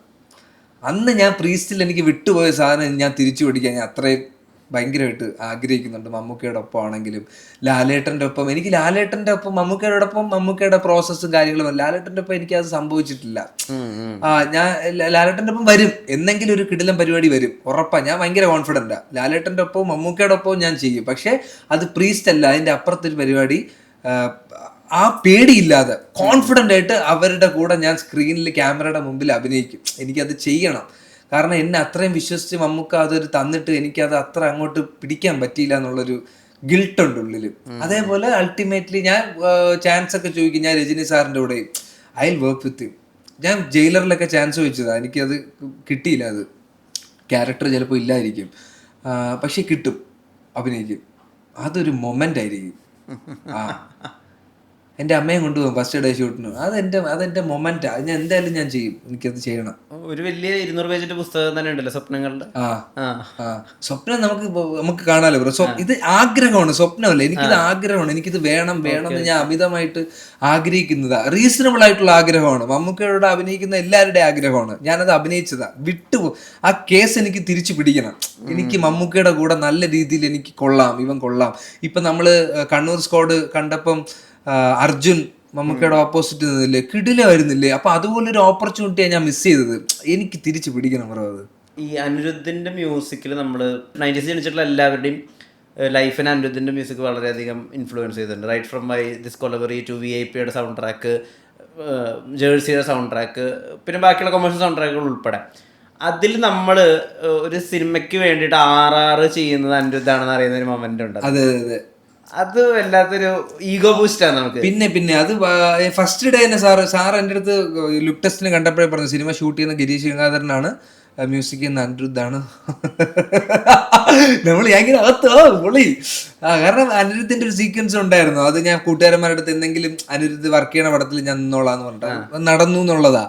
അപ്പം അത് ഒബ്വിയസ്ലി നിങ്ങൾ പറഞ്ഞ പോലെ എല്ലാവരുടെ മൊബൈലിലും അനിരുദ്ധിന്റെ ട്രാക്ക് ഉണ്ട് ബ്രോ. അനിരുദ്ധിന്റെ പാട്ടുകൾ പല ആക്ടേഴ്സിനും കുറച്ചും കൂടെ അപ്ലിഫ്റ്റും ഇപ്പൊ നമ്മള് VIP യിലേക്ക് ഏറ്റവും വലിയത് അനിരുദ്ധിന്റെ പാട്ടുകളും ഭയങ്കരമായിരുന്നു 3യും അതും എല്ലാം. അപ്പം അതുപോലെ അനിരുദ്ധിന്റെ മ്യൂസിക്കിൽ നമ്മൾ വരുമ്പോ അറ്റ്ലീസ്റ്റ് നമ്മൾ കുറച്ചും കൂടെ ഒന്ന് നമുക്ക് ആൾക്കാർ നമ്മളെ ഒന്ന് വാച്ച് ചെയ്യൂലേ, കുറച്ചും കൂടെ നമുക്ക് ഒരു പരിഗണനയും കൂടെ കിട്ടൂലേ എന്നുള്ളൊരു സാധ്യതയും പിന്നെ ഒരു എക്സൈറ്റ്മെന്റും. എനിക്ക് എന്തെങ്കിലും എൻ്റെ ഒരു BGM ഇപ്പം ഞാൻ അന്ന് അവിടെ പറഞ്ഞ പോലെ തന്നെ ഈ പടത്തിന്റെ OST ഇറങ്ങുമ്പം ഇതേ രജനീകാന്തിന്റെ ട്യൂണിന് ശേഷം ഈ BGM കൂടെ ഞാൻ മിക്സ് ചെയ്യും. സംസാരിക്കാൻ പറ്റില്ല. ഇല്ല, ഞാൻ അവിടെ വെച്ച് തന്നെയാണ് സംസാരിച്ചത്. ഞാൻ വന്നു അവിടെ നിന്ന് സംസാരിച്ചുകൊണ്ട് അനിരുദ്ധിനെ കെട്ടിപ്പിടിച്ചിട്ട് ഞാൻ ഇരുന്ന് പുള്ളിയുടെ അടുത്ത് പറഞ്ഞു, നിങ്ങൾക്ക് ഒരുപാട് കോൺടാക്ട് ഉണ്ട്, പ്ലീസ് എന്നെ ഒന്ന് സജസ്റ്റ് ചെയ്ത് വിട് എല്ലായിടത്തും. എനിക്ക് അതേ ചോദിക്കാനുള്ളൂ. ഞാനത് ചോദിച്ചു. കാരണം കാരണം ഇത്രയും വലിയ ആക്ടേഴ്സ് ചാൻസ് ചോദിക്കുന്നുണ്ട് ബ്രോ. അപ്പൊ നമ്മൾ ചോദിക്കുന്നതിൽ എന്താ തെറ്റ്? ആൻഡ് ഫൈനലി ഒരു ഔട്ട്സൈഡർ ഉണ്ടാക്കുന്ന ഒരു ബൂം ഉണ്ടല്ലോ, അത് എനിക്ക് തോന്നുന്നു ഇന്ത്യൻ സിനിമ തന്നെ ഏറ്റവും അവസാനം അതിൻ്റെ ഒരു വലിയ സ്കെയിലിൽ വിറ്റ്നസ് ചെയ്തത് അത് വിജയ് ദേവർകൊണ്ടാന്നുള്ള ഫിനോമിന കൊണ്ടാണ്. റൈറ്റ് ഫ്രം അർജുൻ റെഡ്ഡി പോലെ ഒരു കൾട്ട് സിനിമ. അപ്പം അതിൻ്റെ പറയുന്ന കോണ്ടന്റ് എന്തായിക്കോട്ടെ, അത് ആളുകളെ എങ്ങനെ ഇൻഫ്ലുവൻസ് ചെയ്തു എന്നുള്ളതൊക്കെ വേറെ കാര്യമാണ്. വിജയ് ദേവർകൊണ്ടെന്നുള്ള ഫിനോമിന ഉണ്ടാക്കിയ ഒരു മാറ്റം ഉണ്ടല്ലോ, പാൻ ഇന്ത്യനൊക്കെ അയാളിലേക്ക് കൊണ്ടെത്തിച്ച കുറേ സമയങ്ങളുണ്ട്. അപ്പം അദ്ദേഹത്തിന് കൂടി കുറേ അടുത്ത് സ്പെൻഡ് ചെയ്യാൻ പറ്റിയിട്ടുണ്ട്. ഒരു കുറേ കാലത്തെ ഷൂട്ടിംഗ് അനുഭവം ഉണ്ട്. വിജയ് ദേവർകൊണ്ട എത്രമാത്രം ഇൻഫ്ലുവൻസ് ചെയ്തിട്ടുണ്ട് ഇപ്പോൾ? എനിക്ക് അദ്ദേഹമായിട്ട് ഒരുപാട് സംസാരിക്കാനൊന്നും പറ്റിയിട്ടില്ല. കാരണം ഡയലോഗ് പഠിക്കുക എന്നുള്ളൊരു ലാസ്റ്റ് ഒരു ഫൈറ്റ് പരിപാടി വന്നപ്പോഴാണ് നമ്മൾ ഫ്രീ ആയത് സംസാരിക്കുക. അപ്പം പുള്ളി മലയാള സിനിമയെ കുറിച്ച് സംസാരിക്കുക, പുള്ളിയുടെ സംസാരം. ദ തിങ് ഈസ്, പുള്ളി ഒരു ബാക്ക്ഗ്രൗണ്ടും ഇല്ലാതെ വന്നു. ഇറ്റ്സ് ഫൈൻ, വന്നത് ഓക്കെ, നിലനിൽക്കുന്നു. മനസ്സിലായോ? അതായത് പുള്ളിക്ക് ഇങ്ങനെ ആൾക്കാർ പറയുന്ന പോലെ ഇപ്പം അർജുൻ റെഡ്ഡി, ഗീതാ ഗോവിന്ദം, ടാക്സി വാല, ഡിയർ കോമ്രേഡ് കഴിഞ്ഞ ബാക്കിയുള്ളതെല്ലാം പുള്ളി വിചാരിച്ച എക്സ്പെക്ടേഷനിൽ വന്നിട്ടില്ല. പക്ഷെ അവിടുത്തെ ആൾക്കാർ പുള്ളിക്ക് കൊടുക്കുന്ന ഒരു സ്വീകാര്യതയുണ്ട്. എനിക്ക് പേഴ്സണലി അറിയാം, പുള്ളി ഭയങ്കര സ്വീറ്റ് ആണെടാ. പുള്ളി എൻ്റെ പോസ്റ്ററൊക്കെ എടുത്ത് സ്റ്റോറി ഇട്ട്, അതായത് ഒരു കോ ആക്ടറിനെ ഒരു ഈഗോ ഇല്ലാതെ കോംപ്ലിമെന്റ് ചെയ്യുന്നതാണ് ഇതാണ് നമ്മളെ ഇൻഫ്ലുവൻസ് ചെയ്യുന്നത്, ഇതാണ് നമ്മൾ പഠിക്കേണ്ടത്. ഈവൻ സത്യദേവ് എന്ന് പറഞ്ഞ ഒരു ആക്ടർ ഉണ്ട്, പുള്ളിയുടെ ചേട്ടനായിട്ട് അഭിനയിച്ചത്. അതെ മഹേഷിന്റെ പ്രതികാരത്തിന്റെ റീമേക്ക് ചെയ്ത പുള്ളി ഒരു അതെ. അപ്പം പുള്ളി ഒരു അസാധ്യ ആക്ടറാണ്. എനിക്കും പുള്ളിക്കുമാണ് കൂടുതൽ സീൻസ്. അപ്പൊ നമ്മളിങ്ങനെ ഓരോന്ന് ഇങ്ങനെ ചെയ്തു നോക്കട്ടെ, ഇങ്ങനെ ഷട്ടിൽ. അപ്പൊ ആ ഒരു കംഫർട്ടബിൾ സ്പേസ് എനിക്കും ഉണ്ടായിരുന്നു. അതാണ് അങ്ങനെ തള്ളി ഇങ്ങനെ പിടിച്ച് അത്രയും ഇതായിട്ട് നമ്മൾ ചെയ്തതും. ഒരു സജഷനൊക്കെ പുള്ളി, ഞാൻ ഒരു സീൻ ഇങ്ങനെ ചെയ്തോണ്ടിരുന്നപ്പോൾ ഒരു സാധനം ഞാൻ 2 പ്രാവശ്യം പറഞ്ഞെടാ, നീ 2 പ്രാവശ്യം പറയണം, 1 പ്രാവശ്യം പറഞ്ഞാൽ മതി, ഇതൊക്കെ പുള്ളി പറയുന്നതും. അപ്പം ഇതെല്ലാം ഇപ്പം ഞാനിപ്പം വരുന്ന രജീഷ വിജയൻ തൊട്ട് മമ്മൂക്ക തൊട്ട് ലാലേട്ടൻ തൊട്ട് GV പ്രകാശ് തൊട്ട് വിജയ് ദേവർകൊണ്ട, സത്യദേവ്, ഇവരുടെ എല്ലാം ഉണ്ട് ബ്രോ. ഇവരുടെ എല്ലാം പിക്ക് ചെയ്തെടുക്കാറുണ്ട്. ഈവൻ വിജയ് സേതുപതി അദ്ദേഹമായിട്ട് ഒരു പടത്തിൽ എനിക്കത് കംപ്ലീറ്റ് ചെയ്യാൻ പറ്റില്ല, ഒരു പടം. അപ്പം ചെയ്തപ്പോൾ ഒരു ഫൈറ്റ് സീക്വൻസാ. അപ്പം ഞാനങ്ങ് ദൂരെ നിന്ന് ഓടി വരണം, ഒരു പയ്യൻ വരുന്നു, ഫൈറ്റ് ഇവിടെ നിന്ന് ഒരു പയ്യൻ വരുന്ന സമയത്ത് ഞാൻ ഇവിടെ എത്തണം. ടൈമിങ് എനിക്ക് അറിഞ്ഞുകൂടാ, ഒരു മുൾക്കാട് പോലെയൊക്കെയാണ്, കണ്ടുകൂടാ. അപ്പോൾ ഒരു പ്രാവശ്യം ഞാൻ തെറ്റിച്ചപ്പോൾ ഡയറക്ടറൊക്കെ വന്ന് വഴക്ക് പറഞ്ഞു. ഈ ഇടയ്ക്കെന്ന് പറഞ്ഞാൽ 1 വർഷം മുന്നേ. അപ്പം അടുത്ത പ്രാവശ്യം ടേക്ക് ഓഫ്, വിജയ് സേതുപതി തിരിഞ്ഞിട്ടുണ്ട്, ഓക്കെ ആയി, ഞാൻ നിന്റെ ടൈമിങ്ങിന് വേണ്ടി വെയിറ്റ് ചെയ്തിരിക്കുകയായിരുന്നു, എനിക്കറിയായിരുന്നു നിന്റെ കഷ്ടം, നീ അവിടെ നിന്ന് ഇത്രയും ബുദ്ധിമുട്ടി ഓടി വരുന്നത് എനിക്കറിയാം, ഞാൻ വെയിറ്റ് ചെയ്തിരിക്കുകയായിരുന്നു. അവിടെ നിന്ന് ഞാൻ ഇറങ്ങുമ്പോഴും ഞാൻ പറഞ്ഞപ്പോൾ പുള്ളി എൻ്റെ അടുത്ത് പറഞ്ഞടാ, ഞാൻ പറഞ്ഞത് മറക്കല്ലേ, നീ ഹീറോയാണ്, you are a hero material, അത് മാത്രം നീ ഫോക്കസ് ചെയ്യും. ഭയങ്കര ഇതുപോലത്തെ കുറെ ആൾക്കാരുടെ, അതായത് ഇവര് അവരുടേതായിട്ടുള്ള അച്ചീവ്മെന്റും അല്ലെങ്കിൽ ഇവരുടെ ഇതെല്ലാം വന്നിട്ട് ഇവര് ഒരു കോ ആക്ടറിനെ ബ്ലെസ് ചെയ്യുന്നു, സപ്പോർട്ട് ചെയ്യുന്നു. ചെറിയ കാര്യങ്ങളാണ് ബ്രോ, ഇതെല്ലാം എനിക്ക് വലുതാ. അതിന് എന്ത് ചെറിയ കാര്യം നടന്നാലും എനിക്ക് ഇതൊക്കെ ഒരു വലിയ മാറ്ററാ. അതാണ് എൻ്റെ ഹാപ്പിനെസ്. 9 മിനിറ്റ് അകത്ത് സംസാരിച്ചിട്ടുണ്ട്. അതിനകത്ത് ഇപ്പോൾ ഒരു എടുത്ത് നോക്കുകയാണെങ്കിൽ ഒരു 3-3.5 മിനിറ്റ് അതിനകത്ത് ചിലപ്പോൾ ഇംഗ്ലീഷ് ഉണ്ടാവുള്ളൂ. അപ്പോഴും ഒരു 5 മിനിറ്റ് തെലുങ്കുണ്ട്. അത് കറക്റ്റ് തെലുങ്കുണ്ട്. അതായത് മൂവി ചേസ്ഥാനു എന്നൊക്കെ പറയുന്നത് ശരിക്കും അവിടുത്തെ ഡിക്ഷനോട് കൂടി, അവിടുത്തെ സ്ലാങ്ങോട് കൂടിയിട്ട് തന്നെയാണ് സംസാരിക്കുന്നത്. ഞാൻ ഈ തെലുങ്ക് സിനിമകളൊക്കെ ഇംഗ്ലീഷ് സബ്ടൈറ്റിൽ വെച്ചിട്ടാണ് കാണുന്നത്. ഇത് ആ ഡിക്ഷൻ എങ്ങനെ കിട്ടി? അത് നമ്മൾക്ക് ഭയങ്കര പാടാണ് കിട്ടാൻ. എടാ അങ്ങനെയല്ലടാ, ഞാൻ ഫസ്റ്റ് ഒരു 6 കൊല്ലം മുന്നേ ഒരു തെലുങ്ക് പടം ചെയ്തിട്ടുണ്ട്. വളരെ ചെറിയൊരു റാപ്പിക്ക് നമ്മുടെ സ്ലമ്മില്ലേ, അത് ബേസ് ചെയ്ത് കാക്കാമുട്ടൈ വൈബിലുള്ള ഒരു പടമായിരുന്നു. ചെറിയ ക്രൗഡ് ഫണ്ടഡ് ആയിരുന്നു. പക്ഷെ അത് ഇറങ്ങിയില്ല. ഓക്കെ അത് ഷെൽഡായി പോയി. പക്ഷെ അവിടെ ഒരു 2 വർഷം ഉണ്ടായിരുന്നു. അപ്പം എന്താ വെച്ചാൽ ഞാൻ ബുക്കിൽ ഫുൾ ഡയലോഗും എഴുതിയാ പഠിക്കുന്നത്. ഞാൻ സ്ക്രിപ്റ്റിലല്ല, സ്ക്രിപ്റ്റ് തന്നാൽ പോലും ഞാൻ എഴുതിയ ഡയലോഗ് പഠിക്കുന്നത്. അപ്പം എനിക്ക് വാക്കുകളുടെ അർത്ഥം എന്താണെന്നും ഇതെങ്ങനെയാ പ്രൊനൗൺസ് ചെയ്യണമെന്നും ഓരോന്നും എനിക്ക് ഓരോ സിനിമയിൽ നിന്ന് എനിക്ക് ആ സിനിമയിൽ നിന്നും കിട്ടിയിട്ടുണ്ട്. അത് മറന്ന് ഇവിടെ വന്നപ്പോൾ അപ്പം കിങ്ഡം ഞാൻ മെയ് 9 കഴിഞ്ഞ വർഷം 2024 മെയ് 9 ജോയിൻ ചെയ്യണം. അപ്പോൾ ഒരു വർഷമായിട്ട് ഞാൻ തെലുങ്ക് ആൾക്കാരുമായിട്ടാണ് സംസാരിക്കുന്നത്. Okay okay. അപ്പോൾ എനിക്ക് ബേസിക് ആയിട്ടുള്ള തെലുങ്ക് അറിയാം. എനിക്ക് ഗ്രാമർ പരിപാടി എനിക്ക് അറിഞ്ഞുകൂടാ, കടിച്ചാൽ പൊട്ടാത്ത വാക്കും അറിഞ്ഞുകൂടാ. പക്ഷെ ബേസിക് ആയിട്ടുള്ളത് ഞാൻ ഇങ്ങനെ സംസാരിക്കും. കാരണം നമ്മളിപ്പം വേറൊരു സ്ഥലത്ത് നിന്ന് വന്നതുകൊണ്ട് ഇത് തെറ്റിപ്പോകുന്നുള്ള പേടിയില്ല. കാരണം ഞങ്ങൾക്ക് ഈ ഭാഷ നമുക്ക് അത്ര അറിയില്ലല്ലോ. അപ്പം എനിക്ക് അങ്ങനത്തെ പേടിയോ ശരിയാവോ അങ്ങനത്തെ ഒരു തോട്ടും ഇല്ലായിരുന്നു. പക്ഷെ ഈ ഡയലോഗ് കാണാതെ പഠിച്ചതിന്റെ ഗുണമാണ് ഈ വാക്കുകളൊക്കെ. കാരണം ഇതെല്ലാം ഞാൻ പറയുന്ന ഡയലോഗുകളിലുള്ള വാക്കുകളാണ്. പിന്നെ അവിടെ ഉള്ള ആൾക്കാരുടെ അടുത്ത് സ്ഥിരമായിട്ട് സംസാരിക്കുമ്പോഴുള്ള വാക്കാണ്. ഞാൻ അവിടെ പറഞ്ഞ കംപ്ലീറ്റ് ഏറ്റവും ബേസിക് തെലുങ്ക. അല്ലാതെ മറ്റേ ഭയങ്കര ഗ്രാമറോ ഭയങ്കര വാക്കുകളോ ഞാൻ ഉപയോഗിച്ചിട്ടില്ല. അതിങ്ങനെ വന്നതാ. ആ 9 മിനിറ്റിൽ എന്റെ പ്രിപ്പറേഷൻ എന്ന് പറഞ്ഞാൽ 1.5 മിനിറ്റ് ആയിരുന്നു. 1.5 മിനിറ്റ് പ്രിപ്പയർ ചെയ്ത് അത് പറഞ്ഞിട്ട് താങ്ക് യു പറഞ്ഞിട്ട് പോവുക എന്നുള്ളതായിരുന്നു എന്റെ പ്ലാൻ. കാരണം നമ്മളിപ്പോൾ ഒരുപാട് സമയമെടുത്ത് ഇവർക്ക് ഓരോ ടൈമിംഗ് ഉണ്ടല്ലോടാ, ഓരോരുത്തർ ഇത്രയൊക്കെ ആണെന്ന്. പക്ഷെ ഞാൻ അവിടെ നിന്ന് ഈ എനർജി പരിപാടിയൊക്കെ കണ്ടപ്പോഴത്തേക്ക് ഞാൻ ആ 1.5 മിനിറ്റ് ഒക്കെ മറന്ന് എന്തൊക്കെയോ ഞാൻ അവിടെ നിന്ന് പറയുകയും ചെയ്യുന്നുണ്ട്. എനിക്ക് ടെൻഷൻ കൊണ്ട് ഞാൻ എന്തൊക്കെയോ വിളിച്ച് പറയണതാണ്, സോറി എന്നൊക്കെ ഞാൻ എന്തൊക്കെയോ ഞാൻ പറഞ്ഞു. ഒരു ഫ്ലോയോ അല്ലെങ്കിൽ ഒരു പ്രത്യേക ഒരു ടെംപ്ലേറ്റോ ഇല്ലാത്ത രീതിയിൽ എന്തോ ഒരു സാധനം കാട്ടിക്കൂട്ടി ജെനുവിനായിട്ടാണ് ഞാൻ പറഞ്ഞു. പക്ഷെ അത് ആൾക്കാർക്ക് അങ്ങനെ കിട്ടി എന്നുള്ളതാണ് ഏറ്റവും വലിയ കാര്യം. കുറേ കാലത്ത് ആഗ്രഹം ഉണ്ടായിരുന്നല്ലോ അങ്ങനെ ഒരു സ്റ്റേജിൽ പോയി പറയണമെന്ന്. സ്റ്റേജ് എന്നല്ലടാ, എനിക്ക് കുറേ നാളത്തെ ആഗ്രഹം എന്ന് പറഞ്ഞാൽ എനിക്ക് ഇങ്ങനെ ഒരു ഹീറോ ആവണം, എനിക്കൊരു സ്റ്റാർ ആവണം, എനിക്ക് ഒരുപാട് സിനിമകൾ കിട്ടണം. അതായത് ഇപ്പം ഞാൻ ഒരു പടം ചെയ്തുകൊണ്ടിരിക്കുന്നത്, അടുത്തൊരു പടം കമ്മിറ്റഡ് ആയി. അപ്പം അങ്ങനത്തെ ഒരു ഇമോഷനൊന്നും ഞാൻ ഇതുവരെ ഫീൽ ചെയ്തിട്ടില്ല. എൻ്റെ എന്ന് വെച്ചാൽ ഒരു പടം കഴിഞ്ഞ് അടുത്ത സ്ക്രിപ്റ്റ് വരുന്നു, എടുക്കുന്നു, നമ്മൾ ചെയ്യുന്നു എന്നുള്ളതാ. ബാക്കപ്പ് അങ്ങനത്തെ ഒരു പ്രത്യേക ലൈനപ്പോ ആ ഒരു കൾച്ചറിലോട്ട് ഞാൻ അങ്ങനെ വന്നിട്ടില്ല. അപ്പോൾ ഇങ്ങനെ വരണം എന്നും നമ്മളൊരു ബാങ്കബിളായിട്ടുള്ള ഒരു ആക്ടർ ആവണം എന്നും ഇതൊക്കെ എൻ്റെ വലിയൊരു ആഗ്രഹമാണ്. അപ്പം എൻ്റെ ലൈഫിൽ ഞാൻ ഇതുവരെ ചെയ്തതിൽ വലിപ്പം വെച്ചാണ് ഞാൻ പറയുന്നത്, ക്യാൻവാസ് വെച്ചാണ് പറയുന്നത്. ഏറ്റവും വലിയ ഒരു ക്യാൻവാസിൽ ഏറ്റവും വലിയൊരു ക്യാരക്ടർ എനിക്ക് കിട്ടുമ്പം ആ ഇമോഷനും എല്ലാം ആണ് അത് അന്ന് പുറത്തു വന്നത്. പ്രത്യേകിച്ച് ഗൗതം സാർ അമ്മയെ വിളിച്ച് ഇങ്ങനെ പറഞ്ഞതും ഇതെല്ലാം കൂടെ കലർന്നൊരു പരിപാടിയായിരുന്നു മൊത്തത്തിൽ വന്നത്. ഇത് കഴിഞ്ഞിട്ടുള്ള പേടി എന്താണെന്ന് വെച്ചാൽ പടം ഇറങ്ങിയിട്ടേ ആൾക്കാർക്ക് ഈ സാധനം വർക്കാവണം. മറ്റേത് ഞാൻ ഇങ്ങനെ കയറി തള്ളിയിട്ട് അത് വല്ലതും പ്രശ്നമായ തീർന്ന് നേരെ ട്രോളാ. ഇവൻ കയറി അവിടെ കയറി ഇങ്ങനെ സിനിമയിലാണെങ്കിൽ എങ്ങനെ ഭാഗ്യത്തിന് എന്തോ പരിപാടി നല്ല രസമായിരുന്നടാ. ഞാൻ ഇങ്ങനത്തെ മൊമെന്റ് ഭയങ്കരമായിട്ട് ആഗ്രഹിച്ചിട്ടുണ്ട്. എനിക്ക് ഒരുപാട് കോൾസ് വരുന്നതും മെസ്സേജസ് വരുന്നതും സ്ക്രിപ്റ്റുകൾ വരുന്നതും. സ്ക്രിപ്റ്റൊക്കെ വായിച്ചിട്ട് എത്ര കാലമായിരുന്നറിയാമോ ഞാൻ, എനിക്ക് അങ്ങനെ വന്നിട്ടുമില്ല. അപ്പോൾ അത് വരുന്നത് ഇതൊക്കെ ഞാൻ ആഗ്രഹിച്ചത് എനിക്ക് ദൈവവും അച്ഛനും എല്ലാ പ്രാർത്ഥനയും എനിക്ക് ഒരുമിച്ച് എനിക്ക് കിട്ടിയതുപോലെ എനിക്ക് തോന്നുന്നത്. ഒരു മാനിഫെസ്റ്റേഷൻ ഉണ്ടായിരുന്നല്ലോ ഇങ്ങനെയൊക്കെ നടക്കണം, ഇങ്ങനെയൊക്കെ സെലിബ്രേറ്റ്. മാനിഫെസ്റ്റേഷനും ആഗ്രഹമാണ് എനിക്ക്, തീവ്രമായിട്ടുള്ള ആഗ്രഹമാണ്. എനിക്കിത് വേണം. ഞാനൊരു ഭയങ്കര പെർഫോമറാണോ എനിക്ക് അറിഞ്ഞൂടാ, പക്ഷേ ഞാൻ സിനിമ ചെയ്യും. ഇനി ആൾക്കാർ നെഗറ്റീവ് പറഞ്ഞാലും ഞാൻ ഹാപ്പിയാ. ഞാൻ സിനിമയാണ് എനിക്ക് ചെയ്യേണ്ടത്, ഞാൻ അതിൽ സന്തോഷമാണ് എനിക്ക് കണ്ടെത്തേണ്ടത്. നെഗറ്റീവ് പറഞ്ഞാൽ നമ്മൾ തിരുത്തും, നമ്മൾ കുറച്ചും കൂടെ ബെറ്റർ ആവും.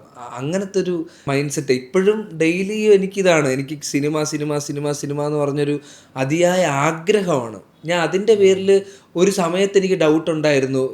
കുറച്ച് പ്രശ്നങ്ങളൊക്കെ വന്ന സമയത്ത് ഇതേപോലെ ഞാൻ സിനിമയാണോ അപ്പോഴൊക്കെ എനിക്ക് സിനിമ തന്നിട്ടുണ്ട്. അപ്പം ശരിയാണ്, ഞാൻ സിനിമയിലാണ് എൻ്റെത്. എനിക്കിനി വേറൊരു ഓപ്ഷനോ വേറൊരു തോട്ടോ ഒന്നും എനിക്കില്ല. അപ്പം പിന്നെ അത് തന്നെയാണ് എനിക്ക് അതിൽ എൻ്റേതായിട്ടുള്ള ഏറ്റവും നമ്മൾ വേണ്ടെന്ന് വെച്ചാൽ സിനിമ വന്ന് നമ്മളെ വിളിക്കുന്നുണ്ട്. സത്യം നമ്മൾ വേണ്ടെന്ന് വെച്ചാലും നല്ല നമ്മളെ ഇപ്പം ചില പടത്തിൽ നമ്മൾ നിൽക്കുന്നു, ചിലപ്പോൾ ചില കാരണങ്ങളാൽ പടം മാറുന്നു. അപ്പോൾ ഒരു വർഷം നമ്മൾ ആ പടത്തിൽ ഡിപ്പെൻഡൻ്റാണ്. അത് പെട്ടെന്ന് മാറുമ്പോൾ നമ്മുടെ കയ്യിൽ സീറോയാണ്, നമ്മുടെ കയ്യിൽ വേറെ പടമൊന്നുമില്ല. നമ്മൾ തിരിച്ച് തുടങ്ങണം. അപ്പം വേറെ പടമൊന്നുമില്ല. അപ്പം നമ്മുടെ സാഹചര്യം അനുസരിച്ച് വേറെ ജോലി വല്ലതും നോക്കണോ എന്നൊക്കെ ആലോചിക്കുമ്പോൾ സിനിമ വരും. ആ സിനിമയൊന്നും എൻ്റെ പെർഫോമൻസ് കണ്ട് വന്നതല്ല, ഇതുവരെ ഞാൻ ചെയ്ത എൻ്റെ പെർഫോമൻസ് കണ്ട് വന്നതല്ല. ലക്കാണ്, നിയോഗം, അല്ലെങ്കിൽ ഒരു ലക്ക് എന്ന് പറഞ്ഞൊരു ഫാക്ടർ ഉണ്ടല്ലോ, അതാണ് എന്നെ ഇതുവരെയും കൊണ്ടെത്തിച്ചത്. ഓരോ സിനിമ കഴിഞ്ഞിട്ട് എനിക്ക് അടുത്ത സിനിമ വരുന്നതും കംപ്ലീറ്റ്ലി ലക്ക് എന്ന് പറഞ്ഞൊരു, ഞാൻ ഒരു ഭയങ്കര ലക്കിയസ്റ്റ് ആക്ടറാണ്. അതെ. പക്ഷേ കിങ്ഡത്തിൽ ഞാൻ കുറച്ചെങ്കിലും ഒരു ഇതിൽ ഞാൻ എന്തെങ്കിലും ചെയ്തിട്ടുണ്ട് എന്നുള്ളൊരു സന്തോഷമുണ്ട്. ഇനിയുള്ള പടങ്ങളിൽ ഇതിനേക്കാളും കിടിലം പരിപാടി ചെയ്യണമെന്നുള്ള ആഗ്രഹവും ഉണ്ട്. ഈ കിങ്ഡത്തിന് സ്പീച്ചിനിടയിൽ പറയുന്നത് കേട്ടു ഇതിനകത്ത് ഓഡിഷനൊന്നും നടന്നിട്ടില്ല എന്ന്. ഇതിന്റെ പ്രോസസ്സ് അപ്പം എന്തായിരുന്നു? എടാ ഇത് ഞാൻ ഇവിടെ പെട്ടെന്നൊരു കോള് വന്നു, ഇങ്ങനെ ഒരു പടമുണ്ട്, ജേഴ്സി ഡയറക്ടറിൻ്റെയാണ്, ഗൗതം തിന്നന്നൂരി, വിജയ് ദേവരക്കൊണ്ട പടമാണ്, ഇതിലൊരു നല്ല വലിയൊരു ക്യാരക്ടറാണെന്ന് പറഞ്ഞു. ഞാൻ ശരി, ഓക്കെ, എനിക്ക് ഓക്കെയാണ്, ഡേറ്റ് ഉണ്ടോ, ആവശ്യത്തിനുണ്ട്, അങ്ങനെ എനിക്ക് ഓക്കെയാണ് എന്ന് പറഞ്ഞ് പോയി ഹൈദരാബാദ് പോയി, കോസ്റ്റ്യൂമൊക്കെ ഇട്ടു. അവർക്ക് അതാണ് ലുക്ക് ടെസ്റ്റ് അവർ കണ്ടിട്ട് സംസാരിച്ചു. ഞാൻ ചോദിച്ചു, സാർ ഞാൻ ഓക്കെയാണ്, നമുക്കിത് ഡിസ്കസ് ചെയ്യാം, നമുക്കിത് അടിപൊളിയാക്കാം. പുള്ളി പറഞ്ഞ് കുറച്ച് വെയിറ്റ് കയറ്റി പോയി ഷൂട്ട് ചെയ്തു. ഇതാണ് പ്രോസസ്സ്. എൻ്റെ ഒരു പെർഫോമൻസ് എനിക്ക് അറിഞ്ഞൂടെ ഇവർ കണ്ടിട്ടുണ്ടോ എന്നുള്ള കാര്യം. റിബൽ എന്ന് പറഞ്ഞ തമിഴ് പടത്തിൻ്റെ ട്രെയിലറോ എന്തോ മറ്റോ കണ്ടിട്ടാണോ, അതോ ഇനി ഇൻസ്റ്റാഗ്രാമിലൂടെ എൻ്റെ ഏതെങ്കിലും ഫോട്ടോ കണ്ടിട്ടാണോ എന്ന് എനിക്ക് അറിഞ്ഞൂടാ. ഇങ്ങനെയാണ് ഇവർക്ക് എന്നെ കിട്ടുന്നത്. ഞാൻ പറഞ്ഞില്ല, അത് ലക്ക. ഞാൻ കറങ്ങി അവരുടെ പ്രൊഫൈലിൽ പോകുന്ന ലക്ക. ഈ ക്യാരക്ടർ ഒരുപാട് ആൾക്കാരുടെ അടുത്ത് പോയിട്ടാണ് വന്നത് എൻ്റെ കയ്യിൽ. ഓക്കെ. കുറേ വലിയ വലിയ ആൾക്കാരുടെ അടുത്ത് പോയി അവർ വിട്ടിട്ടാണ് ഇതെനിക്ക് വരുന്നത്. അപ്പം ഞാനാണ് ഇതിൽ ദ ചോസൺ വൺ, മുരുകന് വേണ്ടിയിട്ടുള്ള. അപ്പം എനിക്ക് അത്ഭുതമായിരുന്നു. ബേസിക്കലി എനിക്ക് ടെൻഷൻ, ഓഡീഷൻ എന്ന് പറയുമ്പോൾ ഒരു ചെറിയ ടെൻഷൻ ഉണ്ടല്ലോ ബ്രോ. നമ്മളൊരു മുറിക്കകത്തല്ലേ നമ്മൾ ചെയ്യുന്നത്. അപ്പോൾ നമുക്ക് എത്രത്തോളം അത് ചെയ്ത് ഫലിപ്പിക്കാൻ പറ്റും എന്നുള്ളത് നമുക്ക് അറിയില്ലല്ലോ. മറ്റേ നമ്മൾ കോസ്റ്റ്യൂം ഉണ്ട്, അപ്പുറത്തും ഇപ്പുറത്തും ആക്ടേഴ്സ് ഉണ്ട്, ഡയലോഗ്സ് ഉണ്ട്. അപ്പോൾ അതിൻ്റെ ഒരു പരിപാടി വേറെയാണ്. അപ്പം ഓഡീഷൻ ഞാൻ ഏതിൽ ചെയ്യുന്നുള്ള ടെൻഷനാണ്. നോക്കിയപ്പോൾ ഓഡീഷനേ ഇല്ല. എനിക്കറിഞ്ഞൂടെ ഇവർ എന്ത് ഗഡ്സിലാണ് ഇങ്ങനെ ഒരു കഥാപാത്രം എനിക്ക് തന്നു എന്നുള്ളത്. കഥാപാത്രമാണെങ്കിൽ പടം മൊത്തം ഉണ്ട്, ആദ്യം തൊട്ട് അവസാനം വരെയും എൻ്റെ ക്യാരക്ടറുണ്ട്. അതിലൊരു സർട്ടേൺ ഓഫ് സ്പേസ് എൻ്റെത് മാത്രമായിട്ട് എനിക്ക് തരുന്നുണ്ട്. എൻ്റെ ക്യാരക്ടറിന് വേണ്ടി മാത്രമായിട്ട് ഇവർ എനിക്കൊരു സ്പേസും തരുന്നുണ്ട്. അപ്പോൾ ഇത് അവരുടെ ഗട്ട്സാണ്. ഗൗതം സാറിൻ്റെ ഒരു ഇൻസ്റ്റിങ്ക്റ്റോ അല്ലെങ്കിൽ ഒരു മാരക ധൈര്യം എന്നൊക്കെ വേണമെങ്കിൽ പറയാം. ഇതിനകത്തെ ഫസ്റ്റ് മുരുകേശൻ്റെ ഡയലോഗ് ഉണ്ടല്ലോ, ആദ്യത്തെ ഡയലോഗ്, എന്താ നീ ഇങ്ങനെ കള്ളത്തരത്തോടു കൂടി നോക്കണേ, ഏണ്ടാ കള്ളമൊഴി മുഴിക്കറ എന്നുകൊണ്ട് ചോദ്യമുണ്ട്. അതിനകത്ത് തന്നെ അയാളുടെ ഒരു മോട്ടീവ് വളരെ വ്യക്തമാണ്. ഞാൻ ചിന്തിക്കുന്നത് അത്രയും ചിന്തിച്ചാൽ മതി, അതിനപ്പുറത്തേക്കൊന്നും ചിന്തിക്കണ്ട. അതെ, അത് നമ്മുടെ കേരളത്തിലെ ഷൂട്ട് ചെയ്തത്, കൊല്ലം ഹാർബർ. അപ്പം ആ സീനിൽ ഇങ്ങനെ ഒരു കുറച്ചും കൂടെ ഉണ്ടായിരുന്നു ബ്രോ, ഒരു അടിയിടി പരിപാടിയൊക്കെ ഉണ്ടായിരുന്നു. ഒരു ബട്ടർഫ്ലൈ നൈഫ് ട്രിക്ക് അതൊക്കെ ഉണ്ടായിരുന്നു, അതൊക്കെ കട്ടായി പോയി. എനിക്കിതിന് മുന്നേ ഒരു സീൻ ചെയ്തപ്പോഴേ എനിക്ക് തന്നൊരു ഇതായിരുന്നു ഫീഡിങ്. മുരുകൻ ഹീറോ ആണ്. മുരുകനാണ് ഹീറോ. മുരുകനാണ് ഹീറോ. മുരുകൻ അവൻ ഒറ്റ മൈൻഡിലാണ് അവൻ പ്രവർത്തിക്കുന്നത്. അവന് ശരിയും തെറ്റും ഉണ്ട്. അതാണ് അവന്റെ ശരി, അവന്റെ തെറ്റ്. മറ്റുള്ളവരുടെ ശരി തെറ്റൊന്നും ഇവൻ അറിയേണ്ട ആവശ്യമില്ല. ഇവൻ അത്രയും ജെനുവിനായിട്ട് ഓരോ കാര്യം ഡീൽ ചെയ്യുന്നത്. ഇനി ഒരുത്തന്നെ ദ്രോഹിക്കുന്നതാണെങ്കിൽ ഇവൻ ജെനുവിനായിട്ടാണ് ചെയ്യുന്നത്. ഇവൻ ആർക്കെങ്കിലും വേണ്ടിയല്ല, ഇവന് തോന്നി ചെയ്യുന്നതാ. അപ്പൊ സ്വാഭാവികമായിട്ട് ഇവരെ മേളിലാണല്ലോ നിൽക്കുന്നത്. അപ്പൊ ഇവ ഇങ്ങനെ നോക്കുമ്പോഴത്തേക്ക് നമ്മൾ നോക്കിയാ സിംഗ അപ്പം അങ്ങനത്തെ ഒരു ആറ്റിറ്റ്യൂഡ് ആയിരുന്നു നമുക്ക് സാറ് ഫീഡ് ചെയ്ത് തന്നത്. ഈ ബ്ലേഡ് നൈഫ് ടെക്നിക്ക് എത്ര നേരം? ബട്ടർഫ്ലൈ ടെക്നിക്ക് എനിക്ക് 1.5 ദിവസത്തിന് മുന്നെയാണ് എനിക്ക് ബട്ടർഫ്ലൈ ഇതിന്റെ ഡമ്മി അയച്ചു തരുന്നത്.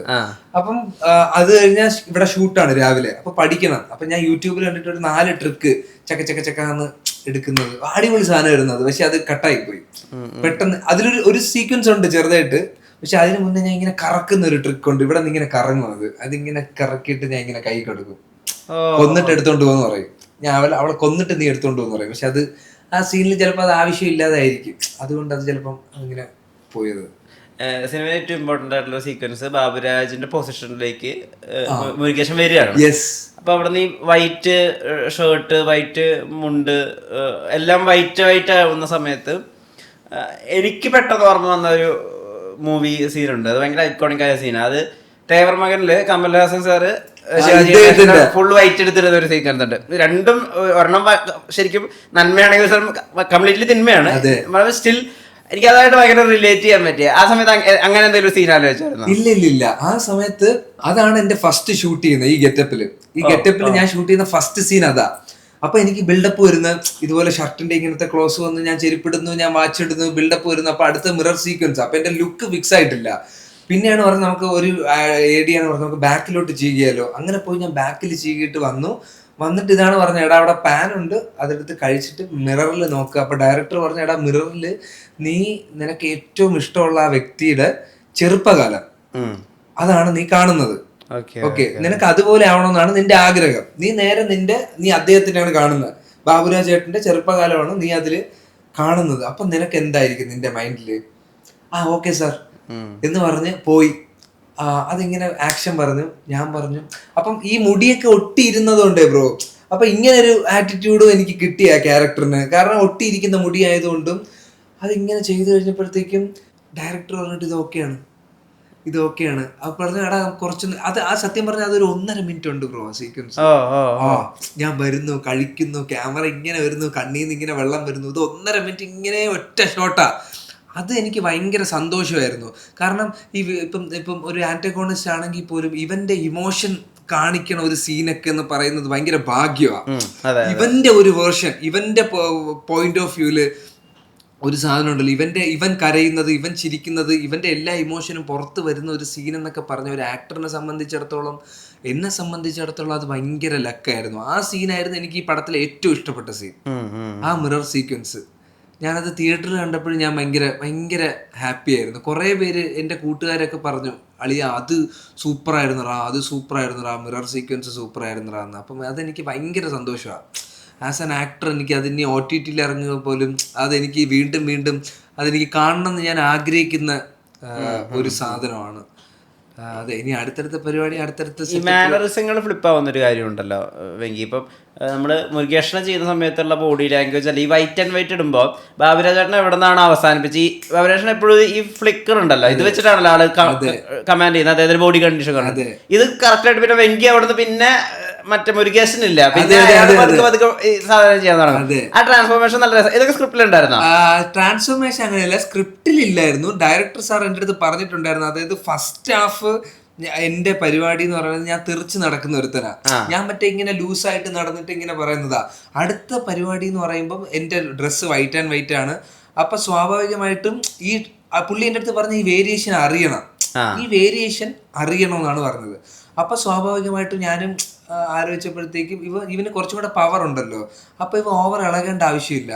ഇവൻ മറ്റേ സ്റ്റിഫായിട്ട് നിന്നിട്ട് ഇവൻ കാര്യം വളരെ ലൂസായിട്ട് ആര് വന്ന് ഫ്രണ്ട് നിന്നാലും ഇവന് പുല്ലാണ്. അപ്പം അങ്ങനത്തെ ഒരു മൈൻഡ് മനസ്സിൽ വെച്ചിട്ടാണ് ഒരുപാട് ഇളകാതെ, ഒരുപാട് കൈ ഉപയോഗിക്കാതെ, കൈ ഞാൻ അധികം ഉപയോഗിച്ചിട്ടില്ല, വളരെ കുറവാ. അപ്പം അങ്ങനെ ഒരു സാധനം ഒന്ന് ട്രൈ ഔട്ട് ചെയ്ത് നോക്കിയത്. പക്ഷെ എനിക്ക് പേടിയുണ്ടായിരുന്നു, ഇതൊരു ഏച്ചുകെട്ടലാവോ, ഇവൻ വേറെ ആരെയോ പോലെ ഇവ ഇങ്ങനെ ഒന്ന് ശ്രമിക്കുകയാണോ എന്നൊക്കെ ഉള്ളൊരു പേടിയുണ്ടായിരുന്നു. പക്ഷെ ആൾക്കാർക്ക് കണ്ടപ്പോൾ എൻ്റെ ഫാമിലിയും ഫ്രണ്ട്സും പറഞ്ഞ റിവ്യൂ അനുസരിച്ച് അവർ പറഞ്ഞപ്പോൾ എടാ വൈറ്റ് ആൻഡ് വൈറ്റ് ഇട്ടപ്പോൾ കുറച്ചും കൂടെ പൊളിയായിരുന്നു, ഭയങ്കര സട്ടിലായിരുന്നു ഇമോഷൻസും. പക്ഷെ ഈ സാധനം വർക്കാവുക എന്നുള്ളതായിരുന്നു ഏറ്റവും വലിയ ചാലഞ്ച്. ഇവിടെ നിന്നും ഇവനും തമ്മിലുള്ള ആ വേരിയേഷൻ, ഇപ്പൊ ഇവന്റെ ഒരു താള വ്യത്യാസം, ഇവന്റെ ഡയലോഗ് റെൻഡറിങ് വ്യത്യാസം, ഇവ ഒരുപാട് ഷൗട്ട് ചെയ്യൂല. ഈ വൈറ്റ് ആൻഡ് വൈറ്റിൽ ഒന്നും ഷൗട്ട് ചെയ്യുന്നില്ല. ഇവ എന്തൊക്കെ പറഞ്ഞാലും ഇവൻ വളരെ കാര്യമായിട്ട് എല്ലാവരെയും കൺവിൻസ് ചെയ്ത് ഇവ ഒരു ബോസി കൈൻഡ് ഓഫ് തിങ്. അപ്പം ഇതെല്ലാം ഗൗതം സാറിന്റെ ഒരു ഇൻപുട്ട് ഉണ്ടായിരുന്നു. സ്ക്രിപ്റ്റിൽ ഇങ്ങനെയൊന്നും ഇല്ല എന്തൊക്കെയാണ് ഏതൊക്കെയാണെന്നുള്ളത്. ഗൗതം സാറിന്റെ പരിപാടി അൾട്ടിമേറ്റ്ലി. പെട്ടെന്നൊരു കിസ് പോലെ ചോദിച്ചോട്ടെ, എന്താ കൺസൈൻമെന്റ് ടാങ്കറിന്റെ നമ്പർ? പ്രധാനമായിട്ട് സീക്രട്ട് കോഡ് ഇല്ലേ, അത് പറ. അതെ, എനിക്കറിഞ്ഞൂടാ, എന്തോ 11 സംതിങ്. 11 അല്ല 3 പറ.